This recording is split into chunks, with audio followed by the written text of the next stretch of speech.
الله وبركاته. بسم الله الرحمن الرحيم.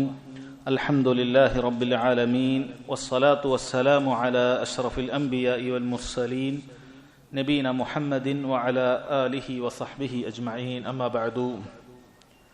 ബഹുമാന്യരായ സഹോദരങ്ങളെ, ഉംദത്തുൽ അഹ്കാമിൽ ബാബു സിഫത്തി സലാത്തിൻ നബി സല്ലല്ലാഹു അലൈഹി വസല്ലം എന്ന അധ്യായത്തിലാണ് നമ്മളുള്ളത്. നബി സല്ലല്ലാഹു അലൈഹി വസല്ലം എങ്ങനെയാണ് നിസ്കരിച്ചത് എന്ന് അറിയിക്കുന്ന ഹദീസുകളാണ് ഇവിടെ എടുത്തു കൊടുത്തിട്ടുള്ളത്. അടുത്ത ഹദീസ് അൻ അബ്ദുല്ലാഹി ബിൻ മാലിക് ബിൻ ബുഹൈന റളിയല്ലാഹു അൻഹു അന്ന നബിയ സല്ലല്ലാഹു അലൈഹി വസല്ലം കാന ഇദാ സല്ല ഫറജ ബൈന യദൈഹി ഹത്താ യബ്ദു ബയാദു ഇബ്തൈഹി. അബ്ദുല്ലാഹി ബിൻ മാലിക് ബിൻ ബുഹൈന റളിയല്ലാഹു അൻഹു അദ്ദേഹം പറയുകയാണ്, അന്ന നബിയ സല്ലല്ലാഹു അലൈഹി വസല്ലം കാന ഇദാ സല്ല ഫറജ ബൈന യദൈഹി ഹത്താ യബ്ദു ബയാദു ഇബ്തൈഹി.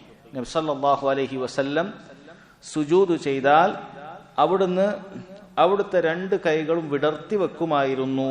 ഹത്താ യബ്ദു ബയാദു ഇബ്തൈഹി, അവിടുത്തെ കക്ഷത്തിലെ അതിൻ്റെ പുറത്തുള്ള വെളുപ്പ് കാണുമാറ് അങ്ങനെ വിടർത്തി വെക്കുമായിരുന്നു എന്നാണ് ഈ ഹദീസിലുള്ളത്. ഇവിടെ അബ്ദുല്ലാഹി ബിൻ മാലിക് ഇബ്നു ബുഹൈന എന്ന സഹാബി, അദ്ദേഹത്തിൻ്റെ പേര് അബ്ദുള്ള എന്നാണ്, അദ്ദേഹത്തിൻ്റെ ഉപ്പയുടെ പേര് മാലിക് എന്നാണ്. എന്നാൽ അദ്ദേഹത്തിൻ്റെ ഉപ്പയുടെ ഉപ്പയല്ല ബുഹൈന എന്നുള്ളത്, മറിച്ച് ബുഹൈന എന്നുള്ളത് അത് അദ്ദേഹത്തിൻ്റെ ഉമ്മയാണ്. അഥവാ അബ്ദുള്ളയുടെ ഉപ്പയുടെ ഉമ്മയാണ്, മാലിക്കിന്റെ ഉമ്മയാണ് ബുഹൈന എന്ന് കാണാൻ സാധിക്കും. അദ്ദേഹം ആ പേരിലാണ് പ്രസിദ്ധമായിട്ടുള്ളത് എന്നതുകൊണ്ടാണ് അതങ്ങനെ കൊടുത്തിട്ടുള്ളത്. അതുമായി ബന്ധപ്പെട്ട് ചില വിവരങ്ങൾ ഇൻഷാ അല്ലാഹ് വഴിയെ പറയാം. ശരി, ഈ ഹദീസിൽ എന്താണ് വിഷയം? സുജൂദ് ചെയ്യുമ്പോൾ എങ്ങനെയാണ് നമ്മുടെ ശരീരങ്ങൾ ഉണ്ടാകേണ്ടത് എന്നതാണ് ഈ ഹദീസിന്റെ വിഷയം. കാന ഇദാ സല്ല ഫറജ ബൈന യദൈഹി, സുജൂദ് ചെയ്യുന്ന സമയത്ത് അവിടുന്ന് രണ്ട് കൈകളും ഇങ്ങനെ അകറ്റി വെക്കുമായിരുന്നു. ഇങ്ങനെ കൂട്ടി വെക്കുക എന്നുള്ളത് അവിടുന്ന് ചെയ്യുമായിരുന്നില്ല. ഇവിടെ കൈകളാണ് ഉദ്ദേശം, അതല്ലാതെ വിരലുകളല്ല. വിരലുകൾ അത് കൂട്ടിയിട്ട് തന്നെയാണ് വെക്കേണ്ടത്, അത് വിടർത്തിയിട്ടല്ല.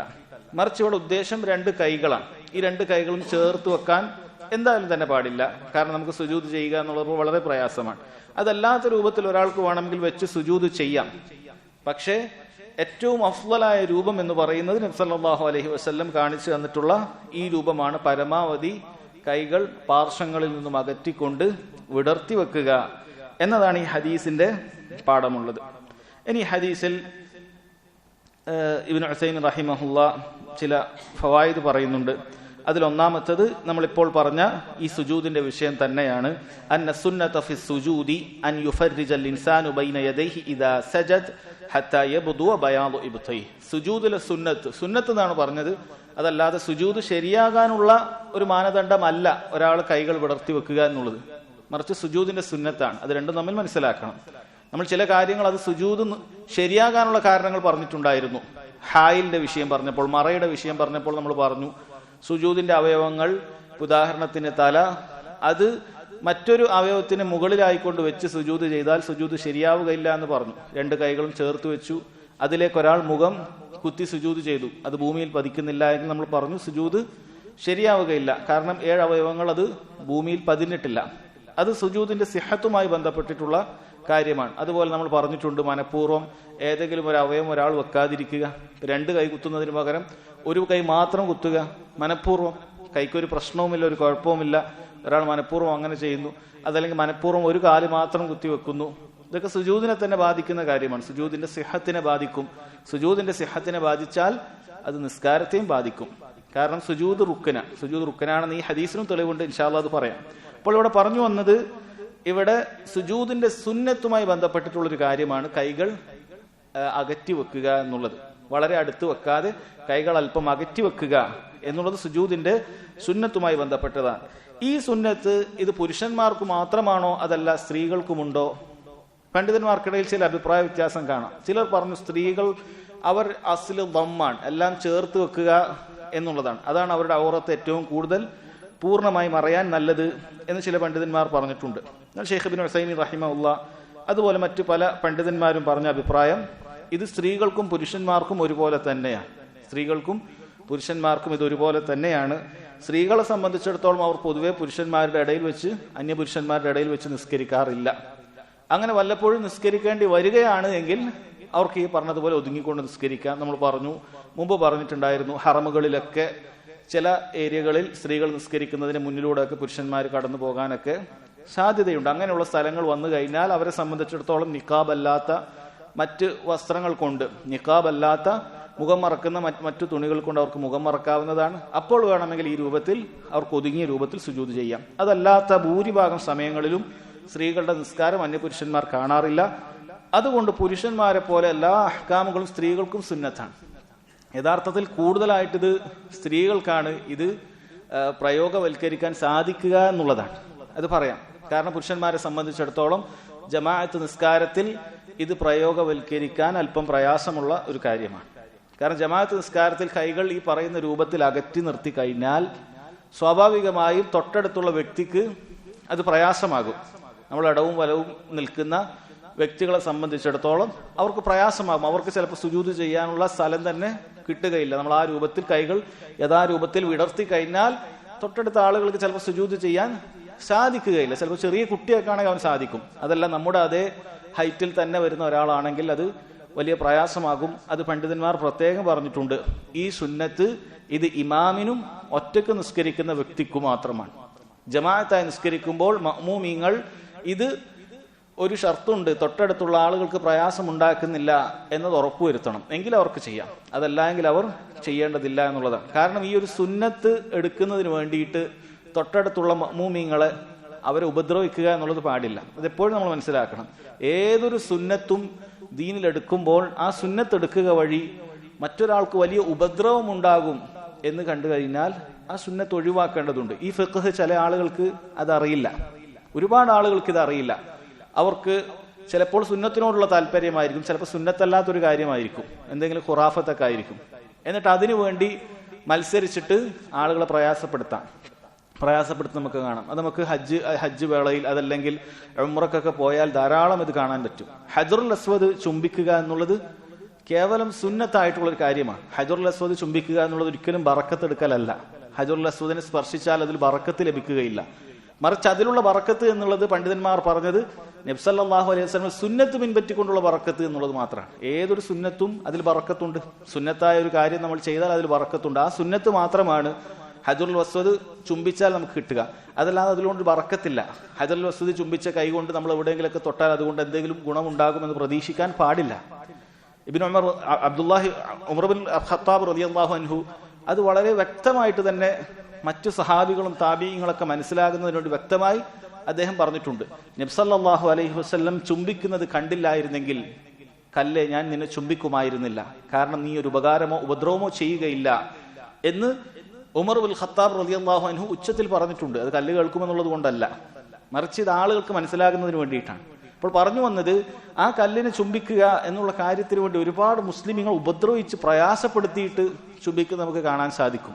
കയ്യൊക്കെയുള്ള ആളുകൾ വന്നിട്ട് സാധുക്കളായ ആളുകൾ തവാഫ് ചെയ്യുമ്പോൾ അവരൊക്കെ പിടിച്ചു മാറ്റി ഇടിച്ചിട്ട് എങ്ങനെയെങ്കിലുമൊക്കെ ആ കല്ലിന്റെ അടുക്കലേക്ക് എത്തുകയും അതിനെ ചുംബിക്കാൻ ശ്രമിക്കുകയും ചെയ്യുന്നത് കാണാൻ സാധിക്കും. അതൊരിക്കലും ശരിയല്ല. നമ്മളൊക്കെ പോയാൽ ശ്രദ്ധിക്കേണ്ട കാര്യമാണ്. ഇത് ചുംബിക്കാൻ സാധിക്കുന്ന വേളയിൽ നമ്മൾ അടുത്തോ മറ്റോ ഉണ്ടായാൽ നമ്മളതിന് ശ്രമിക്കുക എന്നല്ലാതെ ആളുകളെ തള്ളി മാറ്റി അവരുടെ കാലിന് ചവിട്ടി അവരെ ചുമലിൽ പിടിച്ചുന്തി അങ്ങനെ പ്രയാസപ്പെടുത്തി അങ്ങനെ ചെയ്യേണ്ട ഒരു കാര്യമല്ല അത്. അതുപോലെ തന്നെയാണ് സുന്നത്തായ ഏത് കാര്യങ്ങളും. അത് ചെയ്യുമ്പോൾ മറ്റൊരാൾക്കൊരു ഉപദ്രവം നമ്മൾ ഉദ്ദേശിക്കുന്ന ശാരീരികമായ ഉപദ്രവങ്ങൾ അതൊരിക്കലും ഉണ്ടാക്കാൻ പാടില്ല. അപ്പൊ ഇവിടെ ചില ആളുകൾ അങ്ങനെ കാണാൻ സാധിച്ചിട്ടുണ്ട്. കൈകൾ അകറ്റി വെക്കുക എന്നുള്ള ഈ ഹദീസ് മാത്രമേ അവർ വായിച്ചിട്ടുണ്ടാവുകയുള്ളൂ. പണ്ഡിതന്മാർ എന്ത് വിശദീകരണമാണ് അതിന് നൽകിയത് എന്ന് വായിക്കാതെ ചില ആളുകൾ അങ്ങനെ ജമാഅത്ത് നിസ്കാരത്തിൽ കൈകൾ ഒന്നാകെ വിടർത്തിയിട്ട് അവരങ്ങ് വേഗം പോയി സുജൂദിൽ പോകും. രണ്ടാമത് വരുന്ന ചില ആളുകൾക്ക് എവിടെയാണ് സുജൂദ് ചെയ്യേണ്ടത് എന്ന് തന്നെ ചിലപ്പോൾ പറ്റാത്തൊരവസ്ഥ ഉണ്ടാകും. അത് പാടില്ല. മറിച്ച് നമ്മൾ ആ ഒരു സമയത്ത് കൈകൾ അല്പം ചേർത്ത് വെക്കാം, ഒരുപാട് വിടർത്താതെ അല്പം നേരെയാക്കാം എന്നുള്ളതാണ് നമ്മൾ ചെയ്യേണ്ടത് എന്ന കാര്യം മനസ്സിലാക്കുക. ഇത് ഏതൊരു സുന്നത്തും അങ്ങനെ തന്നെയാണ്. അത് ശ്രദ്ധിക്കുക. മറ്റൊരാൾക്കൊരു പ്രയാസം ഉണ്ടാകുന്ന രീതിയിൽ നമ്മളത് ചെയ്യാതിരിക്കുക. ഇതാണ് ഒന്നാമത്തെ വിഷയം. നമ്മൾ പറഞ്ഞു ഈ ഹദീസിൽ സുജൂദ് റുക്നാണ് എന്നുള്ളതിന് തെളിവുണ്ട് എന്നുള്ളതാണ്. ഇവിടെ പണ്ഡിതന്മാർ ഈ ഹദീസിൽ ഉപയോഗിച്ച പ്രയോഗത്തിൽ നിന്നുമാണ് അതിനുള്ള തെളിവ് കൊണ്ടുവന്നിട്ടുള്ളത്. കാന ഇദാ സല്ല എന്നാണ് പറഞ്ഞിട്ടുള്ളത്. എന്നിട്ട് പറയുന്നത് നിസ്കാരവുമായി ബന്ധപ്പെട്ട ഒരു കാര്യമല്ല. ഫറജ ബൈന യദൈഹി ഹത്താ യബ്ദുവ ബയാദു ഇബ്തൈഹി, അഥവാ ഇവിടെ ഉദ്ദേശിക്കുന്നത് കാന ഇദാ സജദ, സുജൂദ് ചെയ്താൽ എന്നാണ്. കാരണം ശേഷം പറയുന്നത് സുജൂദിന്റെ ഒരു അമലിനെ കുറിച്ചിട്ടാണ്, സുജൂദിൽ ചെയ്യേണ്ട ഒരു സിഫത്തിനെ കുറിച്ചിട്ടാണ്. അല്ലാതെ നിസ്കാരത്തിലുള്ള മൊത്തത്തിലുള്ള തുമുഅ്നീനത്തിനെ കുറിച്ചിട്ടോ അടങ്ങി ഒതുങ്ങി നിൽക്കേണ്ടതിനെ കുറിച്ചിട്ടോ മൊത്തത്തിൽ നിസ്കാരത്തിനെ ബാധിക്കുന്ന ഖുശൂവിനെ കുറിച്ചിട്ടോ അല്ല, മറിച്ച് സുജൂദിന്റെ മാത്രം കാര്യത്തെ കുറിച്ചിട്ടാണ്. അതുകൊണ്ട് തന്നെ ഇവിടെ കാന ഇദാ സല്ല എന്ന് പറഞ്ഞാൽ അതുകൊണ്ട് ഉദ്ദേശം കാന ഇദാ സജദ എന്നുള്ളതാണ്. ഒരു പ്രവർത്തനത്തിലുള്ള അതിന്റെ ഒരു ജുസ്ഇനെ ആ പ്രവർത്തനത്തിന്റെ പേരുമായിട്ട് തന്നെ ബന്ധപ്പെടുത്തി പറഞ്ഞാൽ അത് ആ പ്രവർത്തനത്തിന്റെ റുക്നാണ് എന്നാണ് അർത്ഥം. അൽ ഹജ്ജു അറഫ, ഹജ്ജ് അറഫയാണ് എന്ന് പറഞ്ഞാൽ അറഫ ഹജ്ജിന്റെ ഒരു ഭാഗമാണ്. അപ്പോൾ അത് ഹജ്ജിന്റെ വളരെ അഭിവാജ്യ ഘടകമാണ്, അതിന്റെ റുക്നാണ്. അറഫയിൽ പോയി അല്പം നേരമെങ്കിലും ഒരാൾ നിന്നിട്ടില്ല എങ്കിൽ അയാൾ ഹജ്ജിൽ എന്ത് ചെയ്തിട്ടും കാര്യമില്ല എന്നതാണ് അതുകൊണ്ട് ഉദ്ദേശിക്കുന്നത്. അതുപോലെ സുജൂദ് ഒഴിവാക്കിയിട്ട് ഒരു കാര്യവുമില്ല. അത് മറന്നിട്ടാകട്ടെ മനഃപൂർവ്വമാകട്ടെ ഏതു തന്നെ ആകട്ടെ, സുജൂദ് ഒരാൾക്ക് നഷ്ടപ്പെട്ടാൽ അത് അയാളുടെ നിസ്കാരത്തെ ബാധിക്കും. നിസ്കാരത്തെ ബാധിക്കുന്ന റുക്കുനുകളിൽപ്പെട്ട പ്രധാനപ്പെട്ട ഒരു റുക്കുനാണ് സുജൂദ് എന്നുള്ളത്. ഇവിടെ സല്ല എന്നത് ഉദ്ദേശിക്കുന്നത് സജദ, നിസ്കാരം എന്നുള്ളതാണ്, സലാത്ത് എന്നുള്ളതാണ്. അത് സല്ല എന്നുള്ള പേരിൽ പറഞ്ഞാൽ അത് അതിന്റെ പ്രാധാന്യത്തെ അറിയിച്ചുകൊണ്ട് പറഞ്ഞതാണ് എന്ന് പണ്ഡിതന്മാർ അത് വിശദീകരിച്ചതായി കാണാൻ സാധിക്കും. അപ്പൊ സുജൂദ് റുക്കനാണ് എന്ന് ധാരാളം ഹദീസുകൾ വേറെയുമുണ്ട്.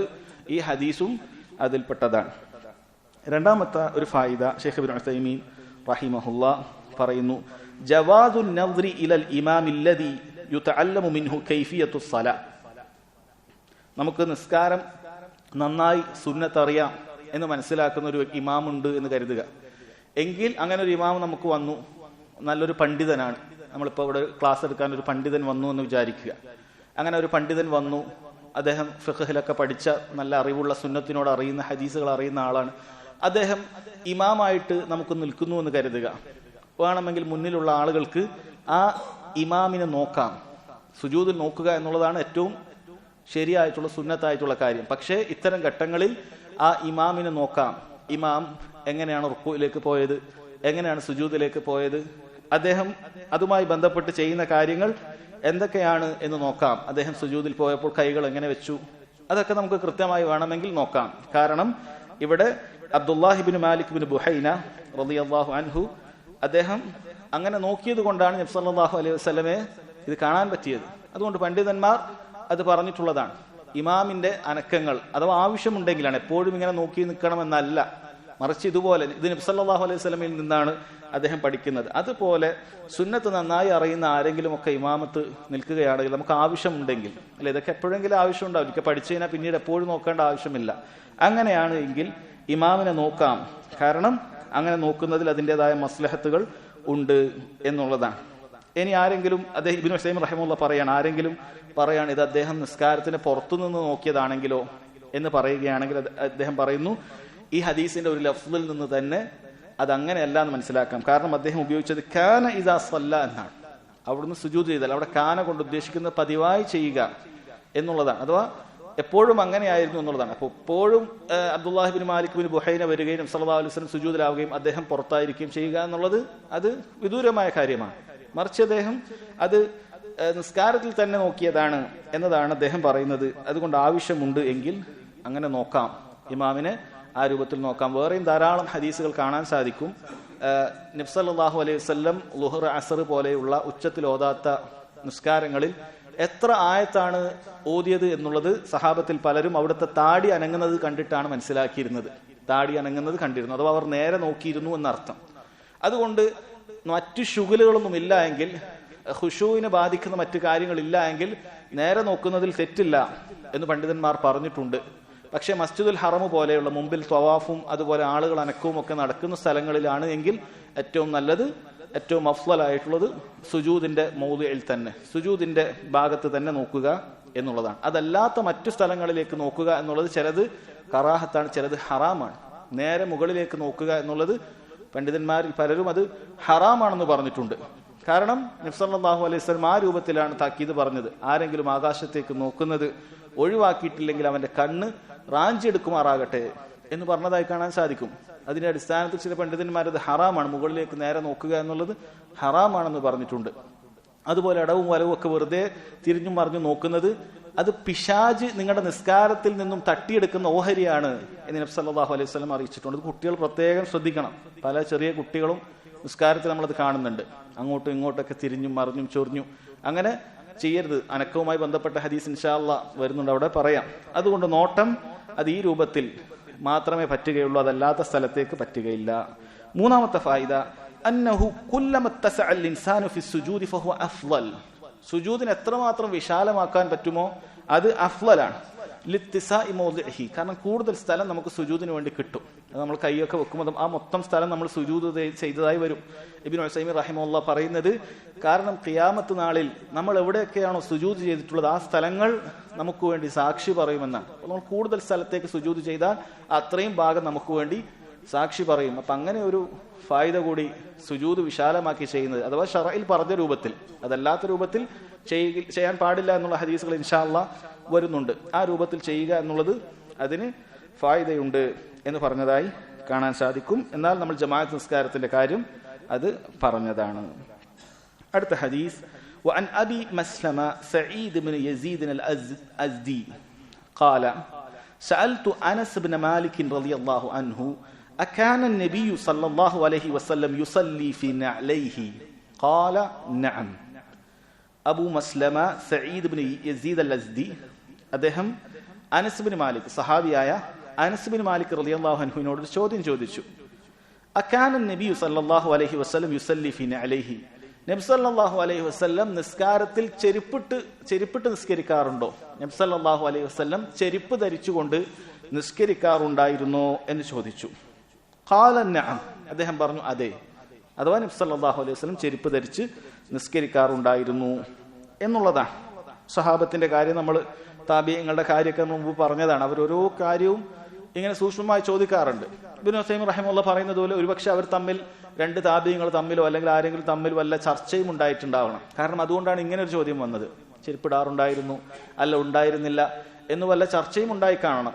അതുകൊണ്ടാണ് ഇങ്ങനെ ഒരു ചോദ്യം വന്നത് എന്ന് അദ്ദേഹം പറയുന്നുണ്ട്. വല്ലാഹു ആലം. എന്തായാലും അവർ സംശയമുള്ള ഓരോ കാര്യങ്ങളും അത് പണ്ഡിതന്മാരോട് ചോദിച്ചു മനസ്സിലാക്കി എന്നുള്ളത് മനസ്സിലാക്കാം. കാരണം താബിഈയായ ആളുകൾ സഹാബിയുടെ അടുക്കലേക്ക് വരുന്നു, ഇങ്ങനെ നബി സല്ലല്ലാഹു അലൈഹി വസല്ലം ചെയ്തിരുന്നു. കാരണം സഹാബത്ത് കൃത്യമായി നബി സല്ലല്ലാഹു അലൈഹി വസല്ലം വീക്ഷിച്ച ആളുകളാണ്, നമ്മൾ കഴിഞ്ഞ ക്ലാസ്സിൽ മനസ്സിലാക്കിയിട്ടുണ്ട്. അതുകൊണ്ട് അവർ ഓരോന്ന് ചോദിക്കുമായിരുന്നു. അങ്ങനെ ചോദിച്ചൊരു കാര്യമാണ് ചെരുപ്പ് ധരിച്ചുകൊണ്ട് നിസ്കരിക്കാറുണ്ടായിരുന്നോ എന്നുള്ളത്. ഉണ്ട് എന്ന് അദ്ദേഹം പറയുകയും ചെയ്തു. ഈ ഹദീസിൽ നിന്നുള്ള ഫായിദയാണ് ഒന്ന്, മശ്റൂഇയ്യത്തു സ്വലാത്തി ഫിൻ നഅലൈൻ, ചെരുപ്പുകൾ ധരിച്ചുകൊണ്ട് നിസ്കരിക്കുക എന്നുള്ളത് മശ്റൂആൻ, അനുവദിക്കപ്പെട്ട കാര്യമാണ്.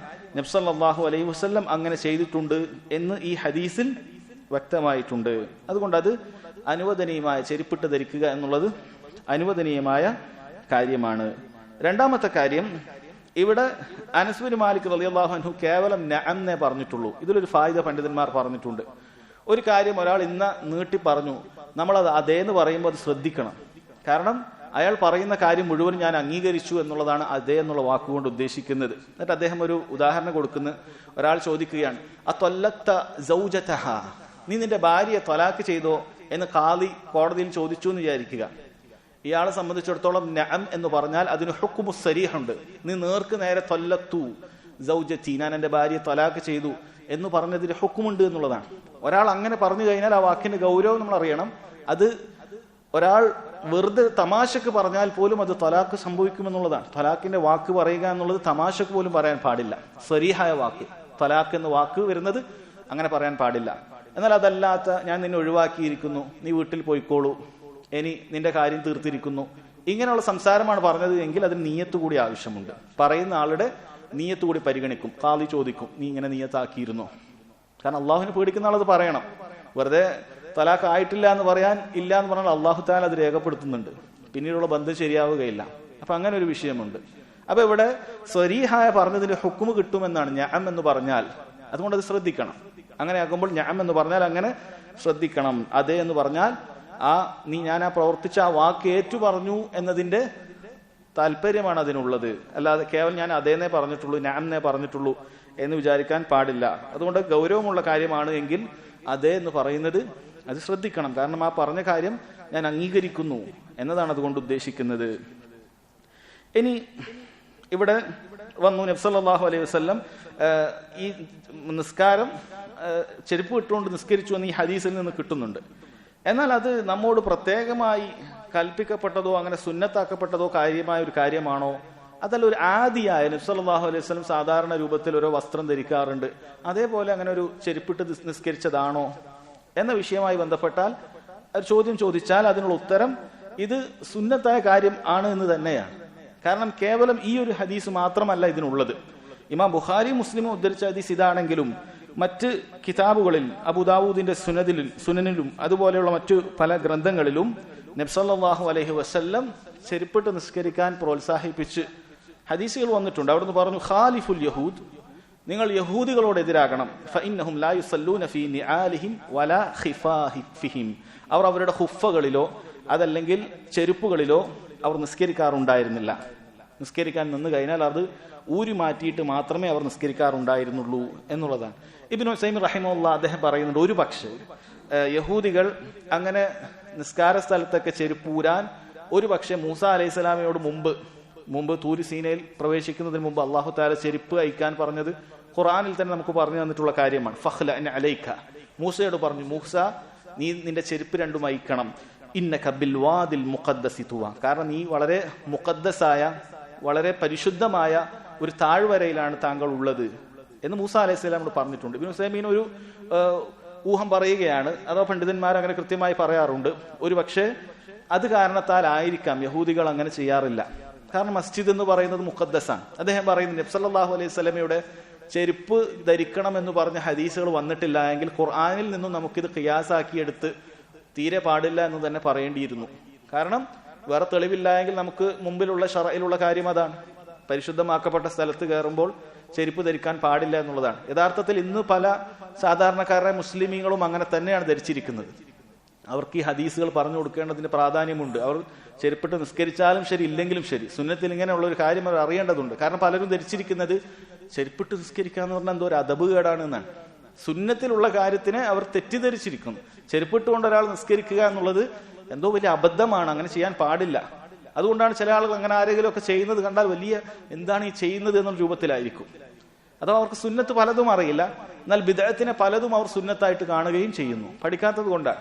യഥാർത്ഥത്തിൽ അവർ നേരെ മറിച്ചാണ്. നബി സല്ലല്ലാഹു അലൈഹി വസല്ലം യഹൂദികളോട് എതിരാകണമെന്ന് തന്നെ പറഞ്ഞിട്ട് വന്ന ഹദീസുകൾ ഉണ്ട്. അതുകൊണ്ട് ചെരുപ്പിട്ട് നിസ്കരിക്കുക എന്നുള്ളത് അത് സുന്നത്തായ കാര്യം തന്നെയാണ് എന്ന് മനസ്സിലാക്കണം. എന്നാൽ പണ്ഡിതന്മാർ ഇവിടെ വേറൊരു വിഷയം പറഞ്ഞിട്ടുണ്ട്. ചെരുപ്പിട്ട് നിസ്കരിക്കുക എന്ന് പറഞ്ഞാൽ അത് നമ്മൾ ചെരുപ്പിട്ടുകൊണ്ടാണ് നമ്മൾ ഒരു സ്ഥലത്തുള്ളത് എങ്കിൽ അവിടെ നമ്മൾ ചെരുപ്പിട്ടുകൊണ്ട് തന്നെ നിസ്കരിക്കുക, അവിടെ നിങ്ങൾ ഊരേണ്ടതില്ല എന്നുള്ളതാണ്. അതല്ലാതെ നിസ്കരിക്കാൻ വേണ്ടി ചെരുപ്പെടുത്ത് വെച്ച് നിസ്കരിക്കേണ്ടതില്ല എന്ന് ഷെയ്ഖ് അബ്ദുസ്സലാം അശ്ശുവഈ റഹിമഹുല്ലാഹ് അദ്ദേഹത്തിന്റെ ദർസിലൊക്കെ പറഞ്ഞതായി കാണാൻ സാധിക്കും. അതുകൊണ്ട് തന്നെ സാധാരണ ചെരുപ്പിടാത്ത സ്ഥലങ്ങളിൽ പ്രത്യേകമായി ചെരുപ്പിട്ടുകൊണ്ട് നമ്മൾ വന്ന് നിസ്കരിക്കണം എന്നില്ല എന്ന് അദ്ദേഹം അഭിപ്രായപ്പെടുന്നത് കാണുന്നു. ചില അഭിപ്രായ വ്യത്യാസങ്ങൾ കാണാം. ഷെയ്ഖ് ഇബ്നു ഉസൈമിൻ റഹിമഹുല്ലാഹ് അദ്ദേഹം അതിന് നേരെ എതിരും പറഞ്ഞത് കണ്ടു. അഥവാ വീട്ടിലാണ് എങ്കിൽ നമുക്കൊരു ചെരുപ്പ് വെച്ചിട്ട് അങ്ങനെ ഇടയ്ക്ക് നിസ്കരിക്കാം എന്നുള്ളത് അദ്ദേഹം പറഞ്ഞതായി കാണാൻ സാധിക്കും. എന്ത് തന്നെയായാലും ഇന്ന് ഇതുപോലെയുള്ള കാർപ്പറ്റുകൾ വിരിച്ച ഈ രൂപത്തിലുള്ള ആധുനിക രൂപത്തിലുള്ള കാർപ്പറ്റുകൾ വിരിച്ച മസ്ജിദുകളിൽ ചെരുപ്പിട്ട് നിസ്കരിക്കേണ്ടതില്ല എന്ന് പണ്ഡിതന്മാർ കൃത്യമായി പറഞ്ഞിട്ടുണ്ട്. അതിന്റെ ഒരു കാരണം നേരത്തെ പറഞ്ഞതുപോലെ പൊതുവെ ഈ സ്ഥലങ്ങളിൽ അതൊരാൾ നിസ്കരിക്കാൻ വന്നാലും ശരി അല്ലാതെ വന്നാലും ശരി ഇവിടെ ആരും ചെരുപ്പിടാറില്ല, ചെരുപ്പ് അയച്ചിട്ടേ ഇങ്ങോട്ട് കയറുകയുള്ളൂ. അതുകൊണ്ട് തന്നെ നിസ്കരിക്കാൻ വേണ്ടി ഒരാൾ ചെരുപ്പ് ഇട്ട് കഴിഞ്ഞാൽ അതുകൊണ്ട് ഉദ്ദേശിക്കുന്ന നിസ്കാരത്തിന് വേണ്ടി അവനൊരു ചെരുപ്പിനെ തെരഞ്ഞെടുത്തു എന്നുള്ളതാണ്. അത് ചെയ്യേണ്ടതില്ല എന്നുള്ളതാണ്. മറിച്ച് നമ്മൾ ചെരുപ്പ് ഇട്ടുകൊണ്ട് നമ്മൾ മറ്റു വല്ല പുറത്തോ ഏതെങ്കിലുമൊക്കെ പുറത്തൊരു സ്ഥലത്ത് നമ്മൾ അങ്ങനെ വല്ല സ്ഥലത്തും നിസ്കരിക്കേണ്ടി വന്നാൽ, അല്ലെങ്കിൽ ആ രൂപത്തിൽ ചെരുപ്പ് ഇട്ടുകൊണ്ട് തന്നെ ആളുകൾ നടക്കുന്ന ഒരു സ്ഥലത്ത് വെച്ച് നിസ്കരിക്കേണ്ടി വന്നാൽ അവിടെ നമുക്ക് ചെരുപ്പ് അഴിക്കേണ്ടതില്ല. നിസ്കാരം എന്ന് വിചാരിച്ചിട്ട് ചെരുപ്പ് മാറ്റി വെച്ചിട്ട് അങ്ങനെ നിസ്കരിക്കേണ്ടതില്ല. അതാണ് ഇവിടെ ഉദ്ദേശിക്കുന്നത് എന്നാണ്. ആ ചെരുപ്പ് കൊണ്ട് തന്നെ നിങ്ങൾ നിസ്കരിച്ചു കൊള്ളുക എന്നതാണ് ഇവിടെ ഉദ്ദേശിക്കുന്നത് എന്നാണ്. രണ്ടാമത്തെ കാര്യം, ഇവിടെ ഇങ്ങനെയുള്ള കാർപ്പറ്റുകളിൽ ആളുകൾ ചെരുപ്പിട്ട് വന്നു കഴിഞ്ഞാൽ ഇവിടെ ഒരുപാട് മാലിന്യങ്ങൾ അടിഞ്ഞുകൂടും. അതുകൊണ്ട് തന്നെ അത് പാടില്ല എന്നുള്ളതാണ്. കാരണം പണ്ട് കാലത്ത് ഉണ്ടായിരുന്നത് നിലത്ത് പൂഴി അല്ലെങ്കിൽ മണ്ണ് പോലെയുള്ള കാര്യങ്ങളാണ്. അവിടെ മണ്ണ് കൊണ്ട് തന്നെ ഒരാൾ വന്ന് നിന്ന് കഴിഞ്ഞാൽ അതിൽ യാതൊരു കുഴപ്പവും വരാനില്ല. നബി സല്ലല്ലാഹു അലൈഹി വസല്ലം മസ്ജിദ് അങ്ങനെയായിരുന്നു നമുക്ക് കാണാം. അതുകൊണ്ട് അതേ തരത്തിലുള്ള മസ്ജിദുകൾ ഇന്നും ഉണ്ട് എങ്കിൽ അവരങ്ങനെ ചെയ്യാം. അതല്ലാത്ത കാർപ്പറ്റുകളുള്ള സ്ഥലങ്ങളിൽ നമ്മൾ ആ സുന്നത്ത് പാലിക്കണമെന്ന് വിചാരിച്ച് നമ്മുടെ ചെരുപ്പിട്ട് കൊണ്ട് കയറുകയാണ് എങ്കിൽ അത് സുന്നത്തിനെതിരായി തീരും. കാരണം മസ്ജിദിലുള്ള മറ്റാളുകൾക്ക് ഒരുപാട് പ്രയാസങ്ങൾ വരും, പല അലർജികൾ വരും. ആളുകൾക്ക് ചെരുപ്പ് ഇട്ടുകൊണ്ട് എല്ലാവരും ഇങ്ങനെ ഇങ്ങോട്ട് വന്നു കഴിഞ്ഞാൽ ഇവിടെ പൊടികളായി നിറയും. ഇവിടെ സുജൂദ് ചെയ്യുന്ന ആളുകൾക്ക് ആ രൂപത്തിൽ പ്രയാസങ്ങൾ ഉണ്ടാകും. അതുപോലെ ഒരുപാട് മാലിന്യങ്ങളൊക്കെ വരും. അതുകൊണ്ട് തന്നെ അങ്ങനെ ചെയ്യേണ്ടതില്ല എന്ന് പറഞ്ഞതായി കാണാൻ സാധിക്കും. ഇബ്നു ഉസൈമീൻ റഹിമഹുല്ലാ അദ്ദേഹം ഈ ഹദീസ് വിശദീകരിക്കുമ്പോൾ പറയുന്നുണ്ട്, അദ്ദേഹത്തിന്റെ മസ്ജിദിൽ നിന്നായിരിക്കണം ഈ ദർസ് എടുത്തിട്ടുണ്ടാകണം. അദ്ദേഹം പറയും, ഞാൻ ഈ മസ്ജിദിൽ ഒരുപാട് വർഷം ചെരുപ്പിട്ട് കൊണ്ട് തന്നെയാണ് നിസ്കരിച്ചത്. അങ്ങനെ ഒരുപാട് വർഷം നിസ്കരിച്ചു. പിന്നീട് ഞാനത് ഉപേക്ഷിച്ചു. കാരണം ചില ആമികൾ, അത് സാധാരണക്കാരായ ആളുകൾ, അവർ മസ്ജിദിലേക്ക് വരികയും അവർ മസ്ജിദിലേക്ക് ചെരുപ്പിട്ട് കൊണ്ട് വരും. നിസ്കരിക്കുന്ന സമയത്ത് ചെരുപ്പ് സൈഡിൽ അയച്ചു വെക്കും, എന്നിട്ട് നിസ്കരിക്കും. അങ്ങനെ അവർ ആ സുന്നത്തും ഒഴിവാക്കി, എന്നാൽ അവർ ചെരുപ്പിട്ട് മസ്ജിദിലേക്ക് കയറുന്നുണ്ട്. രണ്ട്, അവർ വഴിയിലുള്ള കഴുതയുടെയും ഒട്ടകത്തിന്റെയും ഒക്കെ പല മാലിന്യങ്ങളും അതിൽ ചവിട്ടിയിട്ടുണ്ടാകും. അത് മാറ്റിക്കളയാൻ ശ്രദ്ധിക്കുന്നില്ല. യഥാർത്ഥത്തിൽ ഹദീസിൽ അതും വന്നിട്ടുണ്ട്. ചെരുപ്പിട്ട് നിസ്കരിക്കുന്ന സമയത്ത് ചെരുപ്പിന്റെ താഴ്ഭാഗം ഒന്ന് നോക്കട്ടെ, മാലിന്യം വല്ലതും ഉണ്ടെങ്കിൽ മണ്ണിൽ ഉരച്ചു കളയട്ടെ എന്ന് ഹദീസ് കാണാം. അങ്ങനെ ചെയ്യുന്നില്ല. അങ്ങനെ അവർ അതിന് സുന്നത്തും എടുക്കുന്നില്ല. അവസാനം ഉപദ്രവങ്ങൾ ഉണ്ടാക്കാൻ തുടങ്ങിയപ്പോൾ ഞാനത് ഒഴിവാക്കിയെന്നാണ്. അന്ന് അദ്ദേഹം നിസ്കരിക്കുന്ന സമയത്ത് അദ്ദേഹത്തിന് ഉനൈസയിലൊക്കെ ഖസീമിലൊക്കെ സാധാരണ രൂപത്തിലുള്ള മസ്ജിദ് ആയിരുന്നു വളരെ മുമ്പ്. എന്നിട്ട് അദ്ദേഹം പറയാണ്, ഇപ്പോൾ ഈ കാർപ്പറ്റ് കൂടി വന്നപ്പോൾ ഞാൻ എൻ്റെ ഒഴിവാക്കുന്ന കാര്യത്തിൽ പൂർണ്ണമായി ഞാൻ ഒഴിവാക്കി. പിന്നീട് ഞാനത് എടുത്തിട്ടേ ഇല്ല. കാർപ്പറ്റ് കൂടി വന്നപ്പോൾ എൻ്റെ തീരുമാനത്തിൽ ഞാൻ കൂടുതൽ ഉറച്ചു നിന്നു എന്നുള്ളതാണ്. അതുകൊണ്ട് തന്നെ മനസ്സിലാക്കണം, ഇങ്ങനെയുള്ള സ്ഥലത്ത് ആരെങ്കിലും ഒക്കെ നമ്മൾ ചെരുപ്പിട്ട് നിസ്കരിക്കാൻ വിട്ടിട്ടില്ല എങ്കിൽ ആ മസ്ജിദിന്റെ ആളുകളോടോ അതിനെ പരിപാലിക്കുന്ന ആളുകളോടോ ചൂടായിട്ട്, അല്ലെങ്കിൽ അവർക്ക് സുന്നത്ത് അറിയില്ല എന്ന് പറഞ്ഞ് ദേഷ്യം പിടിച്ചിട്ട് കാര്യമില്ല. മറിച്ച് അങ്ങനെ ചെയ്യാതിരിക്കുക. മറിച്ച് നമുക്ക് അങ്ങനെ എവിടെയെങ്കിലും ഒക്കെ യാത്രയിലോ മറ്റോ ഒക്കെ വഴിയിൽ വെച്ച് നിസ്കരിക്കാനൊക്കെ അവസരം കിട്ടിയാൽ ആ സുന്നത്തൊന്ന് തത്ബീഖ് ചെയ്യാൻ, അതൊന്ന് പ്രവർത്തിക്കാൻ നമുക്ക് അങ്ങനെ തന്നെ നിസ്കരിക്കാം. അപ്പൊ ആ സമയത്ത് നമ്മൾ ചെരുപ്പോ അല്ല ഷൂസോ അയച്ചിട്ട് നിസ്കരിക്കാൻ നിൽക്കേണ്ടതില്ല. അത് ശ്രദ്ധിക്കുക. അതാണ് ചെരുപ്പിട്ട് നിസ്കരിക്കുന്നതുമായി ബന്ധപ്പെട്ട് നമുക്ക് മനസ്സിലാക്കാനുള്ളത്. അത് സുന്നത്തായ കാര്യമാണ്. എന്നാൽ അത് ഉദ്ദേശിച്ച് ചെരുപ്പിടണമെന്നില്ല. പക്ഷെ ചെരുപ്പിട്ട് നടക്കുന്ന സമയത്താണ് നമുക്കൊരു സ്ഥലത്ത് നിസ്കരിക്കാനുള്ളത് എങ്കിൽ അവിടെ വെച്ചിട്ട് നമ്മൾ ചെരുപ്പ് അഴിക്കാതെ തന്നെ നബി സല്ലല്ലാഹു അലൈഹി വസല്ലം പറഞ്ഞതുപോലെ നമ്മൾ ചെരുപ്പിട്ട് നിസ്കരിക്കുക. ഹദീസിൽ ഇവിടെ ചെരുപ്പ് ആണ് വിഷയം വന്നത് എങ്കിൽ ഹുഫയും അതിൽ ഉൾപ്പെടും. കാരണം ഹുഫ മിൻ ബാബിൽ ഔല, ചെരുപ്പ് പറ്റുമെങ്കിൽ ഹുഫ എന്തായാലും പറ്റും. കാരണം അഴിച്ചു മാറ്റാൻ ചെരുപ്പിനേക്കാളും പ്രയാസം ഹുഫയാണ്. ഹുഫ എന്ന് പറഞ്ഞാൽ പണ്ടത്തെ ഹുഫ നന്നായി കിട്ടാനും പ്രയാസമൊക്കെ ഉണ്ട്. ഇന്നത്തെ പോലെ ലേസ് ഇല്ലാതെ വേഗം ഊരുന്ന ഷൂസുകളല്ല. ഹുഫ അത്യാവശ്യം നന്നായി ടൈറ്റായി കെട്ടിയിട്ട് ഉറപ്പിച്ച് നിർത്തേണ്ട കാര്യമാണ്. അപ്പൊ അതുപോലെയുള്ള പ്രയാസമുള്ളത് എന്തായാലും നമുക്ക് ഒഴിവാക്കാം. അത് ഇട്ടുകൊണ്ട് നിസ്കരിക്കാം. ഇന്ന് അങ്ങനെ നിസ്കരിക്കുന്ന നമ്മൾ കാണുന്നത് സൗദി അറേബ്യയിലൊക്കെ മിലിറ്ററിയിലുള്ള ഉദ്യോഗസ്ഥന്മാർ അവർ ഷൂസ് അയക്കാറില്ല. എനിക്ക് തോന്നുന്നു അവർ ഷൂസ് പുറത്തേക്ക് അഴിക്കുന്നത് എന്തോ പ്രയാസമുണ്ടാകും, നഷ്ടപ്പെടുത്താൻ പാടില്ലായിരിക്കാം. അവർ പൊതുവെ അവരിട്ട ഷൂസ് അവരുടെ റൂമിലെത്തിയാൽ അല്ലാതെ അഴിക്കാറില്ല. അതുകൊണ്ട് അങ്ങനെയുള്ള മസ്ജിദുകളിൽ പോകുമ്പോൾ നമ്മളത് കാണാറുണ്ട്. പ്രത്യേകിച്ച് സാലിൽ ഉസൈമി ഹഫ്ളഹുല്ലാ അദ്ദേഹം മിലിറ്ററിയുടെ ഒരു മസ്ജിദിലാണ് ഖുത്ബ പറയുന്നത്. അവിടെ നമുക്ക് കാണാം അവർക്ക് അതിനുവേണ്ടി വേറൊരു സൗകര്യം ചെയ്തു കൊടുത്തതായി കാണാൻ സാധിക്കും. അവരുടെ ഷൂസിന് മുകളിലിടാനായിട്ട് മറ്റൊരു കവർ, അഥവാ ഷൂസിന്റെ ഒരു കവർ പോലെ മസ്ജിദിന്റെ പുറത്ത് തയ്യാറാക്കി വെച്ചിട്ടുണ്ട്. അതുകൊണ്ട് അവർ മസ്ജിദിലേക്ക് വരുമ്പോൾ ആ കവർ ഷൂസിന്റെ മുകളിലൂടെ ഇടും. എന്നിട്ട് അവർ മസ്ജിദിൽ വന്നിട്ട് അതുപോലെ തന്നെ നിസ്കരിക്കുന്നത് കാണാറുണ്ട്. അപ്പോൾ അതുപോലെയുള്ള ആവശ്യങ്ങൾ ഉണ്ടാകുന്ന സമയത്ത് അതിൻ്റെതായ രീതിയിൽ അത് നമുക്ക് ഉപയോഗപ്പെടുത്താം. അതല്ലാതെ ഒരിക്കലും നിസ്കാരം അത് ചെരുപ്പിട്ട് നിസ്കരിച്ചാൽ അത് തെറ്റാണ് എന്ന് മനസ്സിലാക്കരുത്. പല ആളുകളും അങ്ങനെ ധരിക്കാറുണ്ട്. അത് ശരിയല്ല. മറിച്ച് ചെരുപ്പിട്ട് നിസ്കരിക്കുക എന്നുള്ളത് ദീനിലുള്ളതാണ്. നബി സല്ലല്ലാഹു അലൈഹി വസല്ലം യഹൂദികളോട് എതിരാകാൻ വേണ്ടി അങ്ങനെ ചെയ്തുകൊള്ളൂ എന്ന് പറയുകയും ചെയ്തതാണ് എന്ന കാര്യം മനസ്സിലാക്കുക. അടുത്ത ഹദീസ് അൻ അബി ഖതാദത അൽ-അൻസാരി റളിയല്ലാഹു അൻഹു അന്ന റസൂലുള്ളാഹി സ്വല്ലല്ലാഹു അലൈഹി വസല്ലം കാന യുസല്ലി വഹുവ ഹാമിലുൻ ഉമാമത ബിൻത സൈനബ ബിൻതി റസൂലില്ലാഹി സ്വല്ലല്ലാഹു അലൈഹി വസല്ലം വലി അബിൽ ആസ് ഇബ്നു റബീഅ ഇബ്നു അബ്ദി ശംസ് ഫഇദാ സജദ വദഅഹ വഇദാ ഖാമ ഹമലഹ. അബൂ ഖതാദ അൽ-അൻസാരി, നേരത്തെ ഹദീസ് ചെറിയൊരു ഫായിദ വിട്ടുവരും. ഇബ്നു ബുഹൈന എന്നുള്ളത് അത് അദ്ദേഹത്തിന്റെ പേര് ഉമ്മയിലേക്കാണ് ചേർത്തത്, മാലിക്കിന്റെ ഉമ്മയിലേക്കാണ് ചേർത്തത് എന്ന് നമ്മൾ പറഞ്ഞിട്ടുണ്ട്. സാധാരണഗതിയിൽ ഉമ്മയിലേക്ക് ചേർക്കുക എന്നുള്ളത് ഖിലാഫു സുന്നയാണ്, സുന്നത്തിനെതിരായിട്ടുള്ള കാര്യമാണ്. സാധാരണഗതിയിൽ ഖിലാഫു സുന്നയാണ്, അത് അങ്ങനെ ചേർക്കാൻ പാടില്ല.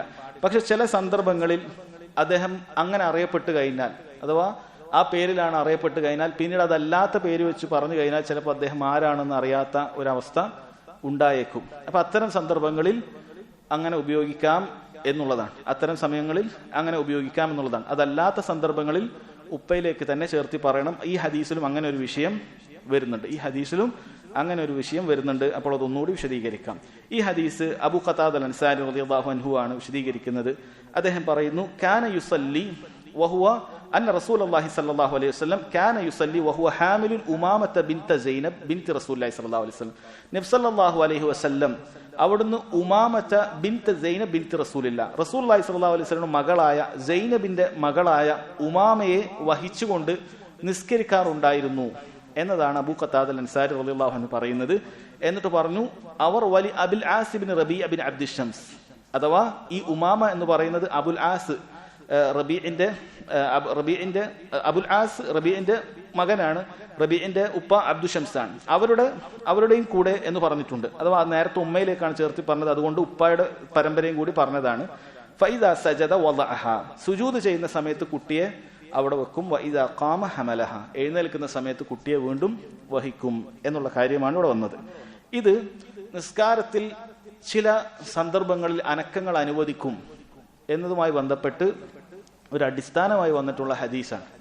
നിസ്കാരത്തിൽ അസ്ൽ അനക്കങ്ങൾ പാടില്ല എന്നുള്ളതാണ്. നിസ്കാരത്തിൻ്റെതല്ലാത്ത അനക്കങ്ങൾ പാടില്ല എന്നുള്ളതാണ്. എന്നാൽ ചില അനക്കങ്ങൾ അനുവദിക്കും. അതുമായി ബന്ധപ്പെട്ട് പണ്ഡിതന്മാരൊരു അടിസ്ഥാനമായി തെരഞ്ഞെടുത്തിട്ടുള്ള ഒരു ഹദീസാണ്.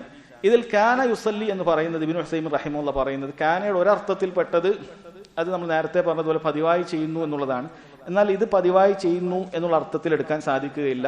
കാരണം നബി സല്ലല്ലാഹു അലൈഹി വസല്ലം ഇങ്ങനെ പതിവായി ചെയ്തിട്ടില്ല എന്നുള്ളതാണ്. കാനക്ക് അതല്ലാത്ത അർത്ഥവുമുണ്ട്. അതുകൊണ്ട് ഇത് ഉദ്ദേശിക്കുന്നത് വല്ലപ്പോഴും ചെയ്ത ഒരു കാര്യമായിരിക്കാം, ചിലപ്പോൾ ഒരു തവണ തന്നെ ചെയ്തിട്ടുണ്ടാവുകയുള്ളൂ എന്നും അദ്ദേഹം പറയുന്നുണ്ട്. എന്താണ് ചെയ്തത്? നബി സല്ലല്ലാഹു അലൈഹി വസല്ലം നിസ്കരിക്കുന്ന സമയത്ത് കുട്ടിയെ എടുത്തുകൊണ്ടാണ് നിസ്കരിച്ചിട്ടുള്ളത് എന്നുള്ളതാണ്. കുട്ടിയെ എടുത്തു. ആരാണ് കുട്ടി? ബിൻതു സൈനബ്. സൈനബ് ആരാണ്? നബി സല്ലല്ലാഹു അലൈഹി വസല്ലമയുടെ മകളാണ്. നബി സല്ലല്ലാഹു അലൈഹി വസല്ലമയുടെ മകളാണ്. നബി സല്ലല്ലാഹു അലൈഹി വസല്ലമക്ക് 4 പെൺമക്കൾ ഉണ്ടായിരുന്നു. ആരൊക്കെയാണ്? ആർക്കറിയാം? നബി സല്ലല്ലാഹു അലൈഹി വസല്ലമക്ക് 7 മക്കളിൽ 4 പെൺമക്കളായിരുന്നു. ആരൊക്കെയാണ്? 2 പെൺമക്കളെ ഉസ്മാൻ ബിൻ അഫ്ഫാൻ റളിയല്ലാഹു അൻഹു തന്നെയാണ് കല്യാണം കഴിച്ചത്. അഥവാ ഒരാൾ വഫാത്തായപ്പോൾ അടുത്ത ആളെ കല്യാണം കഴിച്ചു. ഒരാളെ കല്യാണം കഴിച്ചത് അലിയാണ്. ബാക്കിയുള്ളതാണിത്. സൈനബാണിത്.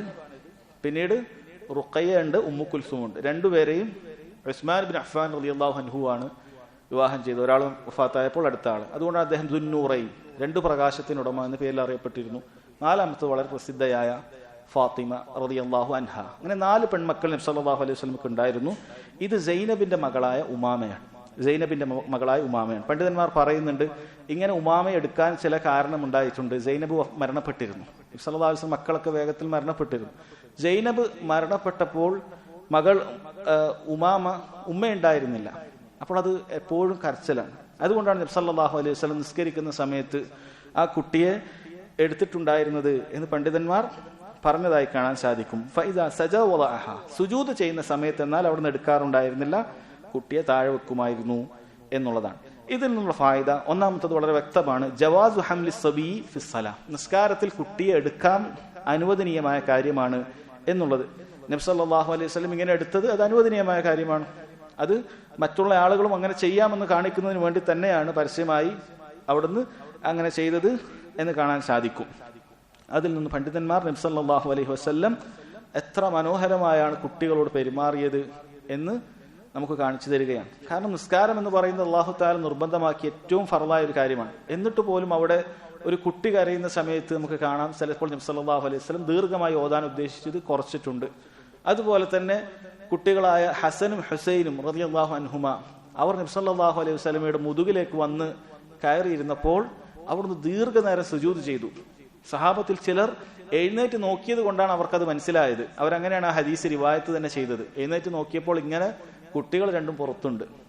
സലാം വീട്ടിയപ്പോൾ ആ കാണാത്ത മറ്റു സഹാബികൾ ചോദിച്ചു, അള്ളാഹുവിന്റെ റസൂലെ സല്ലല്ലാഹു അലൈഹി വസല്ലം എന്താണ് സുജൂദ് ദീർഘിപ്പിച്ചോ? അങ്ങനെ വല്ല വഹിയും വന്നോ? സുജൂദ് ഇനി ഇങ്ങനെ വേണം, എന്തുകൊണ്ടാണ് അങ്ങനെ എന്ന് ചോദിച്ചപ്പോൾ അവിടുന്ന് പറഞ്ഞു, എൻ്റെ 2 കുട്ടികൾ എൻ്റെ പുറത്തു വന്ന് കിടന്നിരുന്നു. ഞാൻ പെട്ടെന്ന് എഴുന്നേറ്റ് അവരെ സൈഡിലേക്ക് മാറ്റിയാൽ അവർക്കൊരു പ്രയാസമാകേണ്ടതില്ല എന്ന് ധരിച്ചിട്ടാണ് എന്ന് നബി സല്ലല്ലാഹു അലൈഹി വസല്ലം പറഞ്ഞതായി കാണാൻ സാധിക്കും. അതുപോലെ തന്നെ ഒരു സന്ദർഭമാണിത്. ആ കുട്ടി അവിടെ കരഞ്ഞോട്ടെ എന്ന് വിചാരിക്കുകയല്ല. ഇത് സ്ത്രീകളെ ഭാഗത്ത് കുട്ടികളെയും കൊണ്ടുവരുന്ന ആളുകൾക്ക് മാതൃകയാക്കാവുന്ന ഒരു ഹദീസാണിത്. അവരെ സംബന്ധിച്ചിടത്തോളം കുട്ടികൾ വല്ലാതെ കരയുന്നുണ്ട് എങ്കിൽ നിസ്കരിക്കുന്ന സമയത്ത് അത് എടുത്തുകൊണ്ട് നിസ്കരിക്കുക എന്നുള്ള നിസ്കാരത്തെ ഒരു നിലക്കും ബാധിക്കുന്നില്ല. ഇവിടെ റസൂലുള്ളാഹി സ്വല്ലല്ലാഹു അലൈഹി വസല്ലം അങ്ങനെ നിസ്കരിച്ചു എങ്കിൽ പിന്നെ നമ്മുടെ നിസ്കാരം നമുക്കൊന്നും തന്നെ പേടിക്കാനില്ല. നമുക്ക് കൃത്യമായി അങ്ങനെ കുട്ടിയെ എടുത്തുകൊണ്ട് നിസ്കരിക്കാം, അതിൽ യാതൊരു കുഴപ്പവുമില്ല. അങ്ങനെ എടുക്കുന്ന സമയത്ത് ചില സുന്നത്തുകൾ ഒഴിവാക്കേണ്ടി വന്നാലും, എന്താണ് സുന്നത്തുകൾ? 2 കൈകളും കെട്ടുക എന്നുള്ളത് സുന്നത്താണോ റുക്നാണോ ഫർളാണോ? 2 കൈകളും കെട്ടുക എന്നുള്ളത് സുന്നത്തായ കാര്യമാണ്. 2 കൈകളും കെട്ടുക എന്നുള്ളത് സുന്നത്തായ കാര്യം മാത്രമാണ്.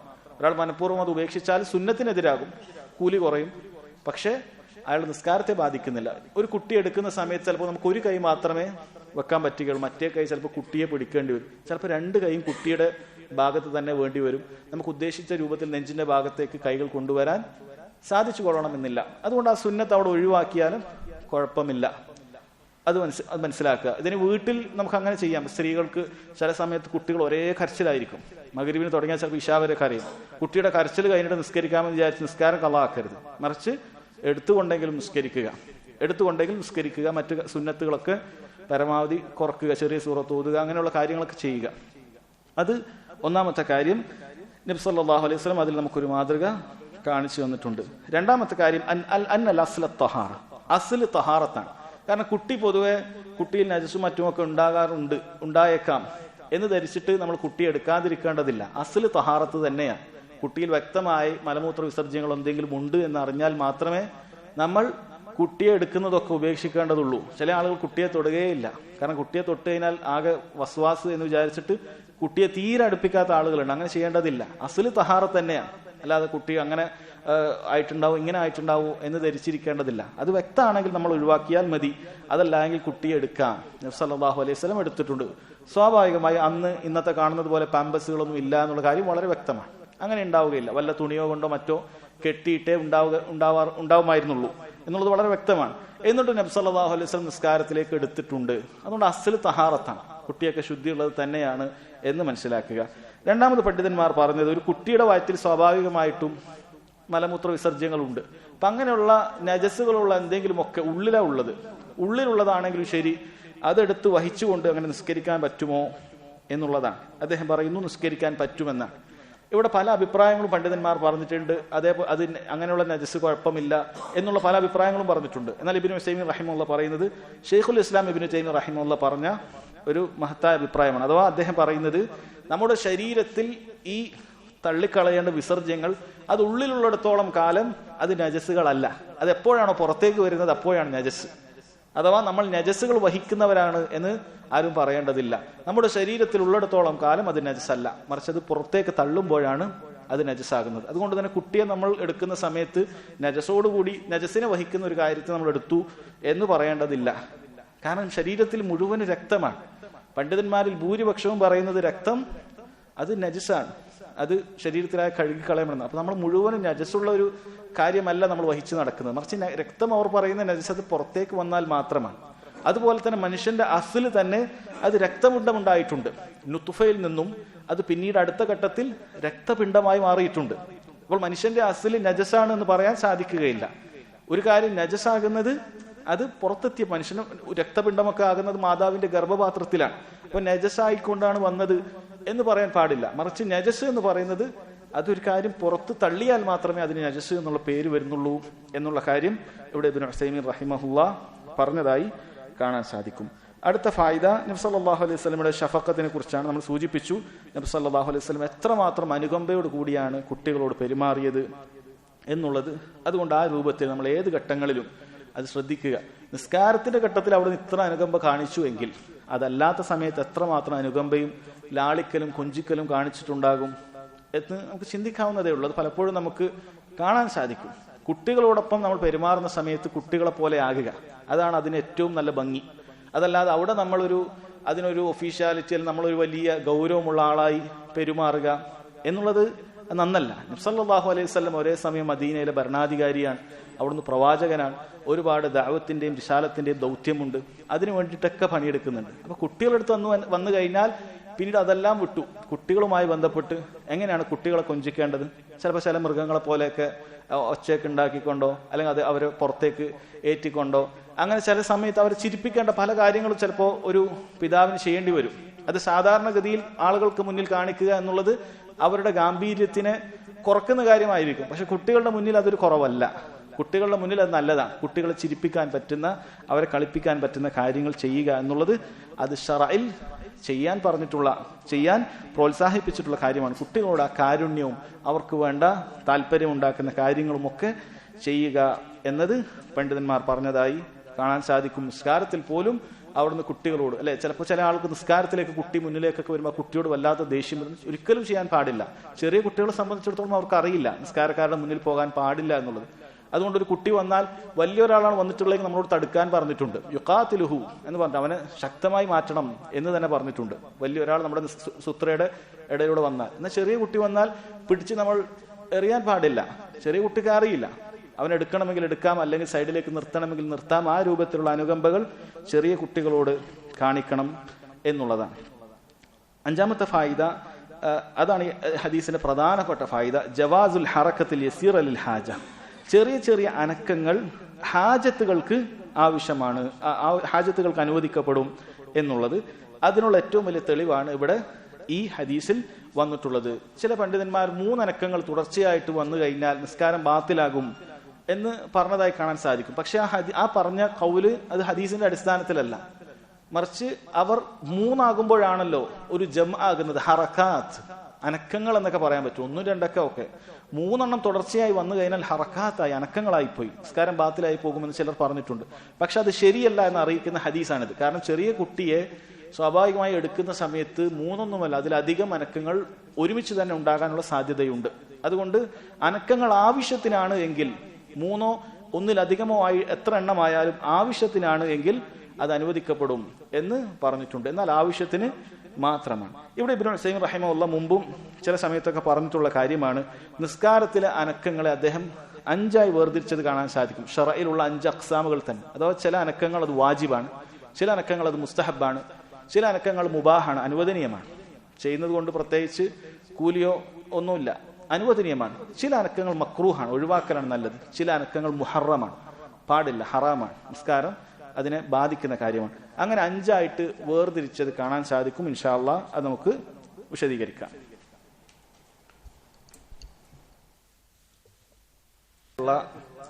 5 രൂപത്തിലുള്ള അനക്കങ്ങളെ കുറിച്ചാണ് ശൈഖ് ഇബ്നു ഉസൈമീൻ റഹിമഹുല്ലാ പറയുന്നത്. ഒന്നാമത്തത് അൽ ഹറക്കത്തുൽ വാജിബ, വാജിബായ ഹറക്കത്തുകൾ, അനക്കങ്ങളാണ്. അത് നിസ്കാരത്തിന്റെ കാര്യങ്ങളല്ല ഉദ്ദേശിക്കുന്നത്. അതിൽ വാജിബായതും അല്ലാത്തതും ഒക്കെ ഉണ്ട്. ഇപ്പൊ റുക്കൂലേക്ക് സുജൂദിലേക്ക് പോകാനുള്ള അനക്കങ്ങളുണ്ട്. അഥവാ നിസ്കാരത്തിൻ്റെതല്ലാത്ത അനക്കങ്ങൾ, അതാണ് ഇവിടെ വിഷയം. അതിൽ ഒന്നാമത്തത് വാജിബായ, നിസ്കാരത്തിന്റെ പുറത്ത് വാജിബായ ചില അനക്കങ്ങൾ ഉണ്ടായേക്കാം. എങ്ങനെയാണത്?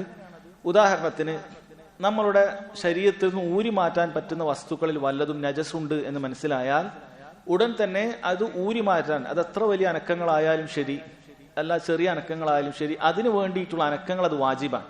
നബി സല്ലല്ലാഹു അലൈഹി വസല്ലം അവിടുത്തെ ചെരുപ്പിൽ മാലിന്യമുണ്ട് എന്ന് മലക്കുകൾ വന്ന് അറിയിച്ചപ്പോൾ, ജിബ്രീൽ അലൈഹിസ്സലാം വന്ന് അറിയിച്ചപ്പോൾ അവിടെ ഉടൻ തന്നെ ചെരുപ്പ് അയച്ചു മാറ്റുകയുണ്ടായി. കാരണം അത് വാജിബാണ്. അപ്പൊ നിസ്കാരത്തിൽ നമുക്ക് ഊരി മാറ്റാൻ പറ്റുന്ന വല്ല വസ്ത്രത്തിലുമാണ്, അത് ഔറത്ത് വെളിവാകാതെ ഊരി മാറ്റാൻ പറ്റുന്ന വല്ല സോക്സിലോ അങ്ങനെ എന്തെങ്കിലുമൊക്കെ ആണ് എങ്കിൽ നമുക്കത് ഊരി മാറ്റുക എന്നുള്ളത് വാജിബാണ്. പിന്നീട് അറിഞ്ഞു കഴിഞ്ഞാൽ നിസ്കാരം തുടർത്തി കൊണ്ടുപോകാൻ പാടില്ല. അതിന് ഊരി മാറ്റാൻ പറ്റിയിട്ടില്ലെങ്കിൽ കൈയഴിച്ച് പോകേണ്ടി വരും. ശരീരത്തിന്റെ നേരെ വസ്ത്രത്തിൽ തന്നെയാണ് വല്ല മൂത്രവുമായത്, നനവുണ്ട്, അവന് പെട്ടെന്ന് ഓർമ്മ വന്നു ഇത് നേരത്തെ മൂത്രമായത് ആണ് എങ്കിൽ അവന് പെട്ടെന്ന് എഴുന്നേറ്റ് പോകേണ്ടി വരും. അതല്ലാത്ത വല്ല എന്തെങ്കിലുമൊക്കെയാണ് എങ്കിൽ അത് ഊരി മാറ്റാം, അത് വാജിബായ കാര്യമാണ്. ഒരു ഉദാഹരണം പറഞ്ഞു എന്ന് മാത്രം. ഇനി രണ്ടാമത്തെ സഫുമായി ബന്ധപ്പെട്ട് നമ്മളൊരു കാര്യം പറഞ്ഞിട്ടുണ്ട്. സഫിന്റെ വിഷയത്തിൽ നമ്മൾ പറഞ്ഞു, മുമ്പിലുള്ള ഒരു സഫിൽ ഒരു വിടവ് ഉണ്ടായിട്ടും ഒരാൾ ഒറ്റക്ക് പുറകിൽ നിൽക്കുക എന്നുള്ളത് അയാൾ നിസ്കാരത്തെ ബാത്തിലാക്കി കളയും. മുമ്പിൽ ഒഴിവുണ്ടായിട്ടും ഒറ്റക്ക് നിൽക്കുക എന്നുള്ളത്. അപ്പൊ അങ്ങനെയുള്ള സമയത്ത് ഉദാഹരണത്തിന് ഒരാൾ ഒറ്റക്ക് ഒരു സഫിലാണ്, മുമ്പിൽ ഫുള്ളാണ്, ഒരാൾ ഒറ്റക്ക് രണ്ടാമത്തെ സഫിലാണ്, നിസ്കാരം പൂർണ്ണമായി ശരിയാണ്, ഒരു കുഴപ്പവുമില്ല. പക്ഷേ മുമ്പിൽ നിന്ന് ഒരാൾ പെട്ടെന്ന് എന്തെങ്കിലും ആവശ്യമായി ഉളുമുറിഞ്ഞിട്ടോ മറ്റോ പോയി എന്ന് വിചാരിക്കുക. അപ്പൊ മുമ്പിൽ ഒരു വിടവുണ്ട്. ഇയാളെ സംബന്ധിച്ചിടത്തോളം ആ വിടവിലേക്ക് വരിക എന്നുള്ളത് അപ്പോൾ നിർബന്ധമായി തീർന്നു. കാരണം മുമ്പിൽ ഒരു വിടവുണ്ടായിരിക്കുക, പുറകിൽ നിൽക്കുക എന്നുള്ളത് നിസ്കാരത്തെ ബാധിക്കും. അപ്പോൾ നിർബന്ധമായി മുന്നിലേക്ക് വരിക എന്നുള്ളത് വാജിബായ അനക്കമാണ്. ചില ഉദാഹരണങ്ങൾ മാത്രം പറഞ്ഞതാണ്. രണ്ടാമത്തത് ഹറക്കത്തുൽ മുസ്തഹബ്ബ, മുസ്തഹബ്ബായ ഹറക്കത്താണ്.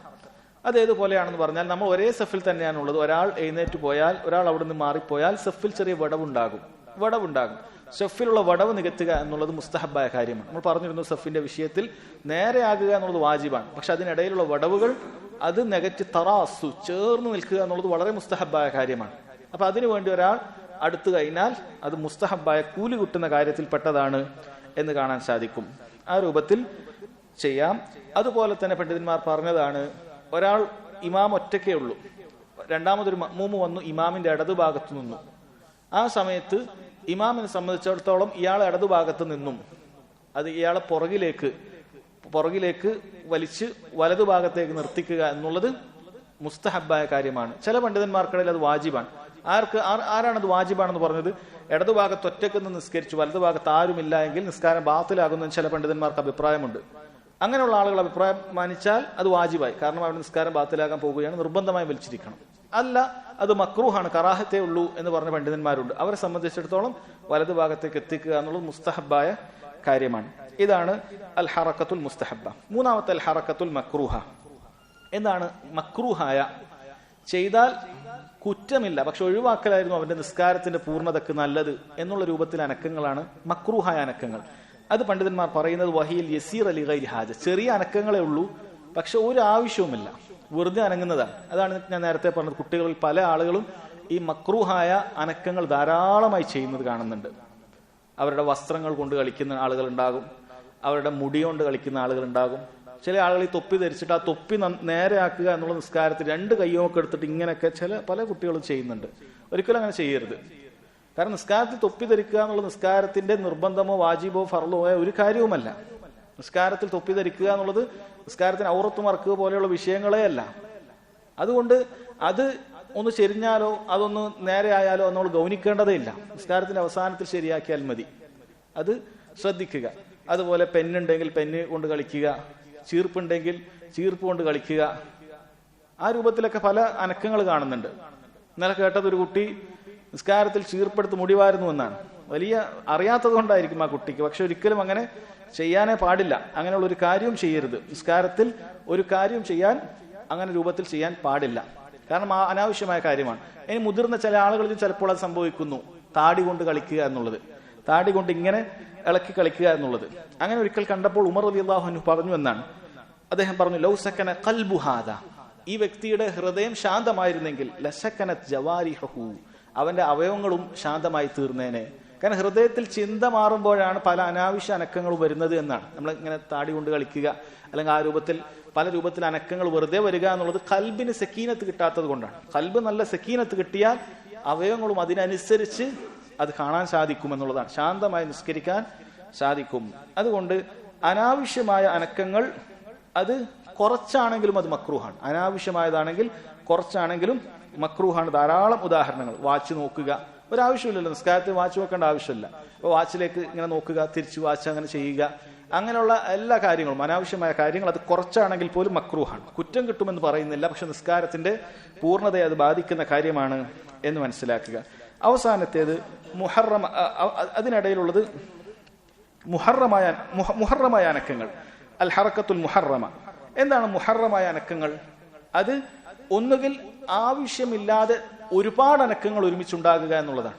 നമ്മളിപ്പോ പറഞ്ഞത് ആവശ്യമില്ലാത്ത കാര്യങ്ങൾ കുറച്ചാവുക എന്നുള്ളത് തന്നെ മക്രൂഹാണ്. ആവശ്യമില്ലാത്ത അനക്കങ്ങൾ അത് തുടരെ ചെയ്യുക എന്നുള്ളത് ഹറാമായ കാര്യമാണ്.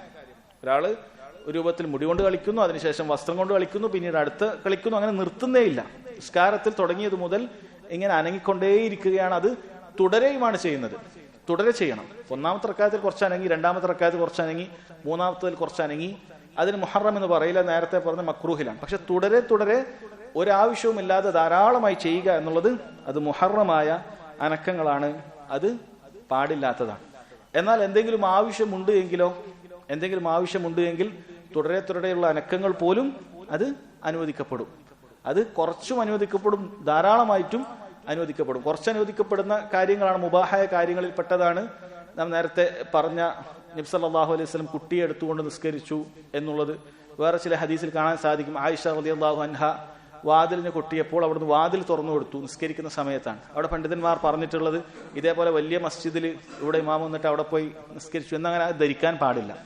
മറിച്ച് നബി സല്ലല്ലാഹു അലൈഹി വസല്ലമയുടെ വീട് എന്ന് പറയുന്നത് 3 ഖബർ ഉൾക്കൊള്ളാനുള്ള സ്ഥലം മാത്രമേ ഉണ്ടായിരുന്നുള്ളൂ എന്ന്. ആയിഷ റളിയല്ലാഹു അൻഹയുടെ ഹുജ്റ അത്രേ ഉണ്ടായിരുന്നുള്ളൂ. അവിടുന്ന് ഏറിപ്പോയാൽ വളരെ കുറഞ്ഞ അനക്കങ്ങളെ വേണ്ടതുള്ളൂ. ആ അനക്കങ്ങൾ തന്നെ ഖിബലയുടെ ഭാഗത്താകുമ്പോഴാണ് അത് അനുവദിക്കപ്പെടുക. പുറകിലേക്ക് തിരിഞ്ഞുപോയി ഖിബലയിൽ നിന്ന് തിരിയുക എന്നുള്ള നിസ്കാരത്തെ ബാത്തിലാക്കി കളയും പൂർണ്ണമായി തിരിഞ്ഞാൽ. അതുകൊണ്ട് അത് മുന്നിലുള്ള ഭാഗത്താണെങ്കിൽ അങ്ങനെ വേണമെങ്കിൽ അങ്ങനെ ചെയ്യാം. അപ്പൊ നമ്മൾ നിസ്കാരത്തിൽ നമുക്കറിയാം, ചിലപ്പോൾ വാതിലടക്കലും അത്യാവശ്യമാണ്.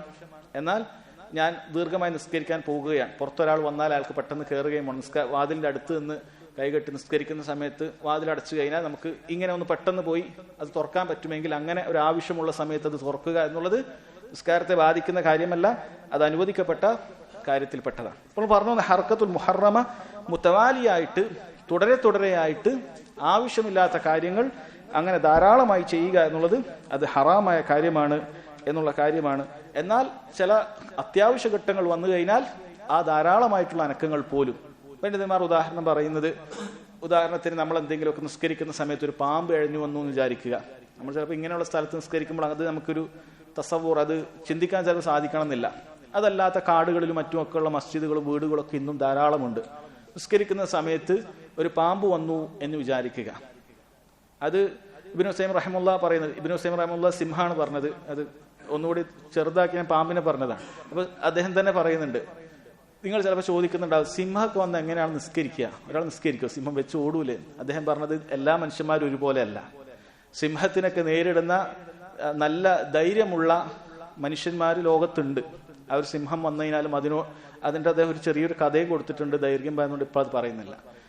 അദ്ദേഹം ഒരു കഥ കൊടുത്തിട്ടുണ്ട്. അഥവാ സിംഹം വന്നു കഴിഞ്ഞാൽ ഒറ്റ കൈ കൊണ്ട് വാളിനെ കൊണ്ട് സിംഹത്തിനെ വെട്ടി അങ്ങനെ തന്നെ കാര്യങ്ങൾ ചെയ്ത ആളുകളുണ്ട്. അപ്പൊ അങ്ങനെയും ആളുകൾ ഉണ്ടാകാം. അപ്പൊ അങ്ങനെ ഇപ്പൊ ഒരു പാമ്പ് വന്നു കഴിഞ്ഞാൽ സാധാരണ ഒരു ആദിവാസിയായ മനുഷ്യനാണെന്ന് വിചാരിക്കുക, അയാളെ സംബന്ധിച്ചിടത്തോളം നമ്മളെ പോലെ പേടിയൊന്നും ഉണ്ടാവില്ല. ഒരു പാമ്പ് വന്നു കഴിഞ്ഞാൽ അയാൾക്കറിയത് ഏത് പാമ്പാന്നുള്ളത്. അതിന് വേണ്ടതുപോലെ അയാൾക്ക് നിസ്കാരത്തിൽ തന്നെ ചെയ്യാൻ പറ്റും. ചിലപ്പോൾ അതിനെ കൊല്ലുന്നതിന് വേണ്ടി ഒന്ന് കല്ലെടുക്കാനും ഒരു അടിയടിക്കാനും അല്ലെങ്കിൽ ചെരുപ്പ് കൊണ്ട് അടിക്കാനും അങ്ങനെ എന്തെങ്കിലുമൊക്കെ അനക്കങ്ങൾ ഉണ്ടായാലും അത് അയാളുടെ നിസ്കാരത്തെ ബാധിക്കുകയില്ല. അയാൾക്ക് നിസ്കാരം പൂർത്തിയാക്കാം. ചിലപ്പോൾ 3-ാമത്തെ റക്അത്തിലായിരിക്കും, അതിനെ കൊന്നുകൊണ്ട് ആ നിസ്കാരം അങ്ങനെ പൂർത്തിയാക്കാം. അപ്പൊ അത്യാവശ്യ ഘട്ടങ്ങൾ വരുന്ന ലറൂറത്ത് വരുന്ന സമയത്ത്, കാരണം ഇത് ലറൂറത്താണ്, പാമ്പിനെ കൊന്നിട്ടില്ല എങ്കിൽ നമ്മളെ കൊല്ലും, അത് ലറൂറത്തുള്ള കാര്യമാണ്. അങ്ങനെയുള്ള സമയത്ത് അമിതമായിട്ടുള്ള അനക്കങ്ങൾ പോലും അത് അനുവദിക്കപ്പെടുമെന്നാണ്. പിന്നീട് അദ്ദേഹം ഒരു ചോദ്യം പറഞ്ഞു, ഒരാൾ നിസ്കരിക്കുന്ന സമയത്ത് ബോധം കെട്ട് വീണു അല്ലെങ്കിൽ ആ രൂപത്തിൽ തളർന്നു വീണു എന്ന് വിചാരിക്കുക, അപ്പോൾ എന്ത് ചെയ്യണം എന്നാണ് അദ്ദേഹം പറഞ്ഞു. നിസ്കാരം കൈ വയ്ക്കണം. അല്ലെ, ചില ആളുകൾ ഇനി നിസ്കാരത്തിൽ കെട്ടിയാൽ ഒരിക്കലും അയക്കാൻ പാടില്ല എന്ന് വിചാരിക്കേണ്ടതില്ല. ആ സമയത്ത് നമുക്ക് കൈ അയച്ചുകൊണ്ട് ഇയാളെ കാരണം ഒരുപാട് അനക്കങ്ങൾ വേണം, അയാൾ എടുക്കണം, അയാളെ കൊണ്ടുപോകണം, ചിലപ്പോൾ ഹോസ്പിറ്റലിലേക്ക് കൊണ്ടുപോകേണ്ടി വരും, ചിലപ്പോൾ വെള്ളം കൊടുക്കേണ്ടി വരും, അങ്ങനെ ഒരുപാട് കാര്യങ്ങളുണ്ട്. ആ സമയത്ത് തൊട്ടടുത്തുള്ള വ്യക്തിയെ സംബന്ധിച്ചിടത്തോളം നിസ്കാരം മുറിച്ചുകൊണ്ട് ആ വ്യക്തിയും കൂട്ടി വേണ്ട കാര്യങ്ങൾ ചെയ്തു കൊടുക്കുക എന്നുള്ളത് ശറയിൽ മത്ലൂബാണ്, ചെയ്യേണ്ട കാര്യമാണ്. അതല്ലാതെ തവക്കുൽ ഓനെ വിട്ടേക്ക്, ഓനെ നോക്കണ്ട, ഓനെന്തെങ്കിലും ആയിക്കോട്ടെ എന്ന് വിചാരിക്കുക എന്നുള്ളതല്ല. മറിച്ച് നമുക്ക് കൈ അയച്ചുകൊണ്ട് അവന് വേണ്ട കാര്യങ്ങൾ ചെയ്യാവുന്ന കാര്യമാണ് എന്ന് അദ്ദേഹം പറഞ്ഞതായി കാണാൻ സാധിക്കും. ഇനി ഇവിടെ നമ്മൾ പറഞ്ഞു, ഇവിടെയും ഇദ്ദേഹം ഉമാമയെ എവിടേക്കാണ് ചേർത്തി പറഞ്ഞിട്ടുള്ളത്? ബിൻത് സൈനബ് എന്നാണ് ചേർത്തി പറഞ്ഞിട്ടുള്ളത്, ഉപ്പയിലേക്ക് ചേർത്തി പറഞ്ഞിട്ടില്ല. ഉമാമ ബിൻതു സൈനബ് ബിൻതി റസൂലില്ലാഹ് സല്ലല്ലാഹു അലൈഹി വസല്ലം. ഇവിടെ പണ്ഡിതന്മാർ പറയുന്നു, ഇവിടെ റാവിക്ക് ഈ ഹദീസിൽ വന്ന ഉമാമ അത് നബി സല്ലല്ലാഹു അലൈഹി വസല്ലമയുടെ പേരമകളാണ് എന്ന് അറിയിക്കുന്നതിന് വേണ്ടി അദ്ദേഹം ചെയ്തതാണ്. അപ്പൊ അങ്ങനെ ഒരു ഹാജത്തുണ്ട്, നബി സല്ലല്ലാഹു അലൈഹി വസല്ലമയുടെ പേരമകളെയാണ് എടുത്തത് എന്ന് അറിയിക്കുന്നതിന് കൂടി വേണ്ടിയിട്ടാണ് അദ്ദേഹം അത് കൊടുത്തത്. അതുകൊണ്ട് തന്നെ ഒപ്പം തന്നെ വലി Abul Aas ibn Rabiah bin Abdul Shams, Abul ആസിന്റെ മകളുമാണ് എന്ന് കൊടുത്തിട്ടുണ്ട്. അഥവാ ഉമാമ ബിൻത് അബുൽ ആസ് കൂടിയാണ് എന്ന് അദ്ദേഹം ഉപ്പയുടെ പരമ്പരയും അവിടെ കൊടുത്തിട്ടുണ്ട്. ആദ്യം കൊടുത്തത് നബി സല്ലല്ലാഹു അലൈഹി വസല്ലമയുടെ പേരമകളാണ് എന്നുള്ള വളരെ മഹത്തായ ഒരു കാര്യമാണ്, ചില്ലറ കാര്യമല്ല. അപ്പൊ അതും കൂടി അറിയിക്കുന്നതിന് വേണ്ടി അങ്ങനെയുള്ള മസ്ലഹത്ത് ഉണ്ടാകുമ്പോൾ ഉമ്മയുടെ പേരിൽ ചേർക്കുന്നതിൽ തെറ്റില്ല. അതല്ല എങ്കിൽ അസ്ൽ ഖുർആനിൽ അല്ലാഹു തആല പറഞ്ഞതുപോലെ ഉദ്ഉഹും ലിആബാഇഹിം, അവരെ അവരുടെ പിതാക്കളിലേക്ക് ചേർത്തി പറയണം. അതുകൊണ്ട് മക്കളെ എപ്പോഴും പിതാക്കളിലേക്കാണ് ചേർത്തേണ്ടത്. ഭാര്യമാരെയും അങ്ങനെ തന്നെ. അവർ ഒരു കല്യാണം കഴിഞ്ഞാലും പെൺമക്കൾ അവരുടെ പേര് ഭർത്താക്കന്മാരിലേക്കല്ല, മറിച്ച് ഉപ്പയിലേക്ക് തന്നെയാണ് ചേർത്തി പറയേണ്ടത് എന്ന് കാണാൻ സാധിക്കും. അതല്ലാത്ത ചില സന്ദർഭങ്ങളിൽ ചില കാര്യങ്ങൾ അനുവദിക്കപ്പെടും. ഒരാള് മോശം പേര് വിളിക്കുക എന്നുള്ളത് പാടില്ലാത്ത കാര്യമാണ്. എന്നാൽ അയാൾ ആ പേരിൽ തന്നെ അറിയപ്പെട്ടാൽ റാവിമാർ ഹദീസിലൊക്കെ അയാൾ ആ പേരിൽ തന്നെ പറയും. ഇപ്പോൾ അഅ്വർ എന്ന് പറഞ്ഞാൽ ഒറ്റക്കണ്ണനായ ഒരു വ്യക്തി എന്നാണ്. അവർ എന്ന് തന്നെ ഉണ്ടാകും. അല്ലെങ്കിൽ അതുപോലെ ആറജ് എന്ന് പറഞ്ഞാൽ മുടന്തൻ എന്നാണ്. മുടന്തൻ എന്ന് ഒരാളെ വിളിക്കാൻ പാടില്ല, പക്ഷെ അയാൾ ആ പേരിൽ അറിയപ്പെട്ടു. ഇനി അയാളുടെ യഥാർത്ഥ പേര് അബ്ദുല്ലാഹിബിൻ സുബൈർന്നോ അല്ലെങ്കിൽ ആ രൂപത്തിൽ എന്തെങ്കിലുമൊക്കെ പേരാണ് എങ്കിൽ അത് ചിലപ്പോൾ പറഞ്ഞാൽ അറിയാതെ വരും. അപ്പൊ അങ്ങനെയുള്ള സമയത്ത് അറജ്, അമഷ്, അഹ്വൽ ഇങ്ങനെ അവർക്കുള്ള ഈ പേരുകൾ അത് വിളിക്കാം. അതേപോലെ ഇവിടെ ഇങ്ങനെ ഒരു മസ്ലഹത്തുള്ളത് കൊണ്ട് വിളിച്ചതാണ്. അതല്ല എങ്കിൽ അസ്ൽ അങ്ങനെ ബിന്തിലേക്കല്ല, ബിന്ത് ഉമ്മയിലേക്കല്ല ചേർത്തി പറയേണ്ടത്, ബിന്ത് ഉപ്പയിലേക്കാണ്. ബിന്ത് അബ്ദുള്ള, ബിന്ത് സെയ്ദ് ആ രൂപത്തിലാണ് ചേർത്തി പറയേണ്ടത് എന്നുള്ളതാണ്. അടുത്തൊരു ഫായിദയായിട്ട് പറഞ്ഞത്, ഇവിടെ നബി സല്ലല്ലാഹു അലൈഹി വസല്ലം നിൽക്കുന്ന സമയത്ത് കുട്ടിയെ എടുത്തിട്ടുണ്ട്, പക്ഷെ സുജൂദിന്റെ സമയത്ത് എടുത്തിട്ടില്ല. അതിൽ നിന്ന് മനസ്സിലാക്കേണ്ടത് സുജൂദ് റുക്കിനാണ്. എന്നാൽ നിൽക്കുക എന്നുള്ള വിഷയത്തിലുള്ള റുക്കിന് നിൽക്കുക എന്നുള്ളതേ ഉള്ളൂ. അത് നിൽക്കാൻ സാധിക്കുന്നുണ്ട്. ബാക്കിയുള്ള കാര്യങ്ങൾ സുന്നത്താണ്. ആ സുന്നത്തുകളൊക്കെ ഒഴിവാക്കാം. കൈ കെട്ടുക എന്നുള്ളത് സുന്നത്തായ കാര്യമാണ്. കുട്ടി എടുക്കുന്ന സമയത്ത് നമ്മൾ പറഞ്ഞു 2 കൈകളും ഒരു കൈയുടെ മുകളിൽ മറ്റൊരു കൈ വെക്കുക എന്നുള്ളതാണ് സുന്നത്ത്. അത് ചിലപ്പോൾ സാധിക്കില്ല. ഒരു കൈ കുട്ടിയെ പിടിക്കേണ്ടി വരും, ഒരു കൈ മാത്രം വെക്കേണ്ടി വരും. ആ സമയത്ത് ആ സുന്നത്തുകൾ ഒഴിവാക്കാം. പക്ഷേ സുജൂദിന്റെ സമയത്ത് കുട്ടിയെ എടുത്തു കഴിഞ്ഞാൽ എന്ത് സംഭവിക്കും? സ്വാഭാവികമായി നമ്മൾ പറഞ്ഞു സുജൂദ് ശരിയാകണമെങ്കിൽ 7 അവയവങ്ങളിൽ തന്നെ പോകേണ്ടതുണ്ട്. ആ റുക്കിനാണ് ആ കാര്യം. എന്നാൽ നിസ്കാരത്തിന്റെ ഖിയാമിന്റെ റുക്കിന് അതെങ്ങനെയാണ്? അത് നേരെ നിൽക്കുക എന്നത് മാത്രമേ ആവശ്യമുള്ളൂ. ബാക്കി ഖിയാമുമായി ബന്ധപ്പെട്ട കാര്യങ്ങളൊക്കെ അവിടെ നടക്കുന്നുണ്ട്. അതുകൊണ്ട് സുജൂദ് ചെയ്യുന്ന സമയത്ത് നബി സല്ലല്ലാഹു അലൈഹി വസല്ലം കുട്ടിയെ എടുത്തിട്ടില്ല. കാരണം അവിടെ ആ റുക്കിന് കിട്ടണമെങ്കിൽ കൈകളൊക്കെ വെക്കേണ്ടതുണ്ട്. അപ്പോൾ കുട്ടിയെ മാറ്റിവെച്ചിട്ടുണ്ട്. അതുപോലെ റുക്കുവിന്റെ റുക്കിന് എന്ന് പറയുന്നത് കൃത്യമായി താഴേക്ക് പോകുക എന്നുള്ളതാണ്. അതുകൊണ്ട് അതിന് സാധിക്കുന്ന രൂപത്തിൽ നമ്മൾ ചെയ്യണം. അത് റുക്കുവിന്റെ സമയത്ത് തന്നെ നമുക്ക് കുട്ടിയെ താഴ്ത്തി വെക്കാൻ പറ്റുമെങ്കിൽ അങ്ങനെ വെച്ചുകൊണ്ട് റുക്കുവിൽ പോകുക, എഴുന്നേൽക്കുക, സുജൂദിലേക്ക് പോകുക. പിന്നീട് നമ്മൾ എന്ത് ചെയ്യുക? ഇപ്പൊ തശഹൂദ് ദീർഘമായിരിക്കുന്നുണ്ടെങ്കിൽ കുട്ടിയെ ചേർത്തി പിടിക്കുക. യാതൊരു കുഴപ്പവും അതിലില്ല. കാരണം ഒരു കൈ അവിടെ വെച്ചിട്ടില്ല എങ്കിലും തശഹൂദിന് ഇരുന്ന് കഴിഞ്ഞാൽ അത് മതിയാകുന്നതാണ്. എന്നാൽ സുജൂദിന്റെ കാര്യം അത് കുട്ടിയെടുത്താൽ ചെയ്യാൻ പ്രയാസമാണ്. അപ്പോൾ മാറ്റിവെക്കുക എന്നതാണ് ഇതിൽ നിന്ന് മനസ്സിലാക്കാൻ സാധിക്കുന്നത്. ഈ അധ്യായത്തിലെ അവസാനത്തെ ഹദീസാണ് عن أنس بن مالك رضي الله عنه عن النبي صلى الله عليه وسلم اعتدلوا في السجود ولا يبسط أحدكم ذراعيه انبساط الكلب. اعتدلوا في السجود, നിങ്ങൾ സുജൂദിൽ ഇഅ്തിദാലോട് കൂടി നിൽക്കുക, അഥവാ അവയവങ്ങളൊക്കെ നേരെ നേരെ വെക്കുക എന്നുള്ളതാണ്. എന്താണ് ഇഅ്തിദാൽ എന്ന് പറയുന്നത്? പണ്ഡിതന്മാർ പറയുന്നത് സുന്നത്തിനനുസരിച്ചിട്ടുള്ള കാര്യങ്ങൾ എന്തൊക്കെയാണത്? കൈകൾ രണ്ടും ഈ രൂപത്തിൽ അകറ്റി വെക്കുക, കൈകൾ ചേർത്തി വെക്കാതിരിക്കുക. അതുപോലെ തന്നെ തുടയും അതുപോലെ കണങ്കാലും തമ്മിൽ വിടവുണ്ടായിരിക്കുക. നമ്മൾ സുജൂദ് ചെയ്യുമ്പോഴൊക്കെ ഇടയിൽ ഇരിക്കുമ്പോഴൊക്കെ എന്ത് ചെയ്യും? ഇത് ഒരുമിച്ചാണ് ഉണ്ടാവുക. പക്ഷെ സുജൂദ് ചെയ്യുന്ന സമയത്ത് അങ്ങനെ കോർത്ത് ഇരിക്കാൻ പാടില്ല, മറിച്ച് അതിൽ തമ്മിൽ വിടവുണ്ടാവുക. അതുപോലെ തന്നെ തുടയിൽ നിന്നും വയറിൽ നിന്നും വിടവുണ്ടാകുക, 2 കൈകളും തമ്മിൽ വിടവുണ്ടാകുക. അങ്ങനെ ഇഅ്തിദാലോടുകൂടി കൃത്യമായി നമ്മൾ സുജൂദ് ചെയ്യുക. എന്നാൽ വല യബ്സുത് അഹദുക്കും, നിങ്ങളിൽ ഒരാളും കൈ ഇങ്ങനെ പരത്തി വെക്കാൻ പാടില്ല. ദിറാഇഹി, അവന്റെ ദിറാ. എന്താണ് ദിറം? മുഴം എന്ന് പറയുന്നത്. കൈയുടെ ഈ വിരലിന്റെ അറ്റം മുതൽ മുട്ടുവരെയുള്ള ഭാഗത്തിനാണ് ദിറാ എന്ന് പറയുന്നത്. അതൊരിക്കൽ നിങ്ങൾ ഇങ്ങനെ പരത്തി, ഇൻബിസാത്തൽ കൽബ്, നായ ഇങ്ങനെ കിടക്കുമ്പോൾ പരത്തി വെക്കാറുണ്ട്. കാണാത്ത ആളുകൾ നോക്കിയാൽ കാണാം നായ എങ്ങനെയാണ് കിടക്കുന്നത്, ഇങ്ങനെ പരത്തി വെച്ചിട്ടാണ് കിടക്കാറുള്ളത്. അതേപോലെ നിങ്ങൾ കിടക്കാൻ പാടില്ല എന്ന് നബി സല്ലല്ലാഹു അലൈഹി വസല്ലം അറിയിച്ചിട്ടുണ്ട്. അപ്പൊ കൈ ഉയർത്തി വെക്കണം, ദിറാഅുകൾ അത് ഉയർത്തി വെക്കണം. അതാണ് സുന്നത്തായിട്ടുള്ളത്. പുരുഷനും സ്ത്രീക്കും ഒക്കെ അങ്ങനെ തന്നെയാണ്. നമ്മൾ നേരത്തെ പറഞ്ഞു പുരുഷനും സ്ത്രീക്കും ഈ അഹ്കാമുകളെല്ലാം ഒരുപോലെ തന്നെയാണ്. അതുകൊണ്ട് കൈകൾ രണ്ടും കിടത്തി വെക്കാൻ പാടില്ല. പല കുട്ടികളും ചെറിയ കുട്ടികളൊക്കെ ചെയ്യുന്നത് കാണുന്നുണ്ട്. ആലസ്യന്മാരായിട്ട് ഇങ്ങനെ സുജൂദിൽ പോവുക, 2 കൈകൾ ഇങ്ങനെ കുഴച്ച് ഇങ്ങനെ ഇട്ടിട്ട് അങ്ങനെ പോകാൻ പാടില്ല. മറിച്ച് നമ്മുടെ 2 കൈപ്പത്തികളല്ലാതെ മറ്റൊന്നും താഴെ കൈയിൽ നിന്നും തട്ടേണ്ടതില്ല. ഈ 2 കൈപ്പത്തികൾ മാത്രം ഭൂമിയിൽ തട്ടിയാൽ മതി. ഈ ബാക്കിയുള്ള ഭാഗങ്ങളൊന്നും ഇങ്ങനെ പരത്തി വെക്കേണ്ടതില്ല. അത് നായയുടെ കിടത്തമായിട്ടാണ്, അത് പാടില്ല എന്നാണ് പറഞ്ഞിട്ടുള്ളത്. ഷറഇൽ മൃഗങ്ങളുമായി ബന്ധപ്പെട്ട് ഇങ്ങനെ ആക്ഷേപിക്കുന്ന ഒരുപാട് കാര്യങ്ങൾ പറഞ്ഞതായി കാണാൻ സാധിക്കും. നമ്മൾ മുമ്പ് പറഞ്ഞിട്ടുള്ളതാണ്. മൃഗങ്ങളെ പോലെ ഒരു രൂപത്തിലും, നേരത്തെ നമ്മൾ ഇരിക്കുന്ന സമയത്തും പറഞ്ഞിട്ടുണ്ട്, ഇരിക്കുന്ന സമയത്ത് നായ ഇരിക്കുന്നത് പോലെ ഇരിക്കാൻ പാടില്ല എന്ന് പറഞ്ഞിട്ടുണ്ട്. അങ്ങനെ ഷറഇൽ ഒരുപാട് സ്ഥലങ്ങളിൽ മൃഗങ്ങളെ പോലെ സാദൃശ്യപ്പെടാൻ പാടില്ല എന്ന് പറഞ്ഞതായി കാണാൻ സാധിക്കും. അതുകൊണ്ട് സുജൂദിൽ പോകുന്ന സമയത്ത് അത് കൃത്യമായി അവയവങ്ങളെല്ലാം അകറ്റി വെച്ചുകൊണ്ടുള്ള പോക്കാണ് സുജൂദിന്റെ ഏറ്റവും ശരിയായ രൂപം. അതിന് വിരുദ്ധമായി പോയാലും 7 അവയവങ്ങളും ഭൂമിയിൽ പതിച്ചുവെങ്കിൽ സുജൂദ് സഹീഹാകും. നേരത്തെയും പറഞ്ഞിരുന്നു സുജൂദ് സഹീഹാകും. പക്ഷെ ഖിലാഫു സുന്ന, സുന്നത്തിനെതിരായിട്ടാണ് ഉള്ളത്.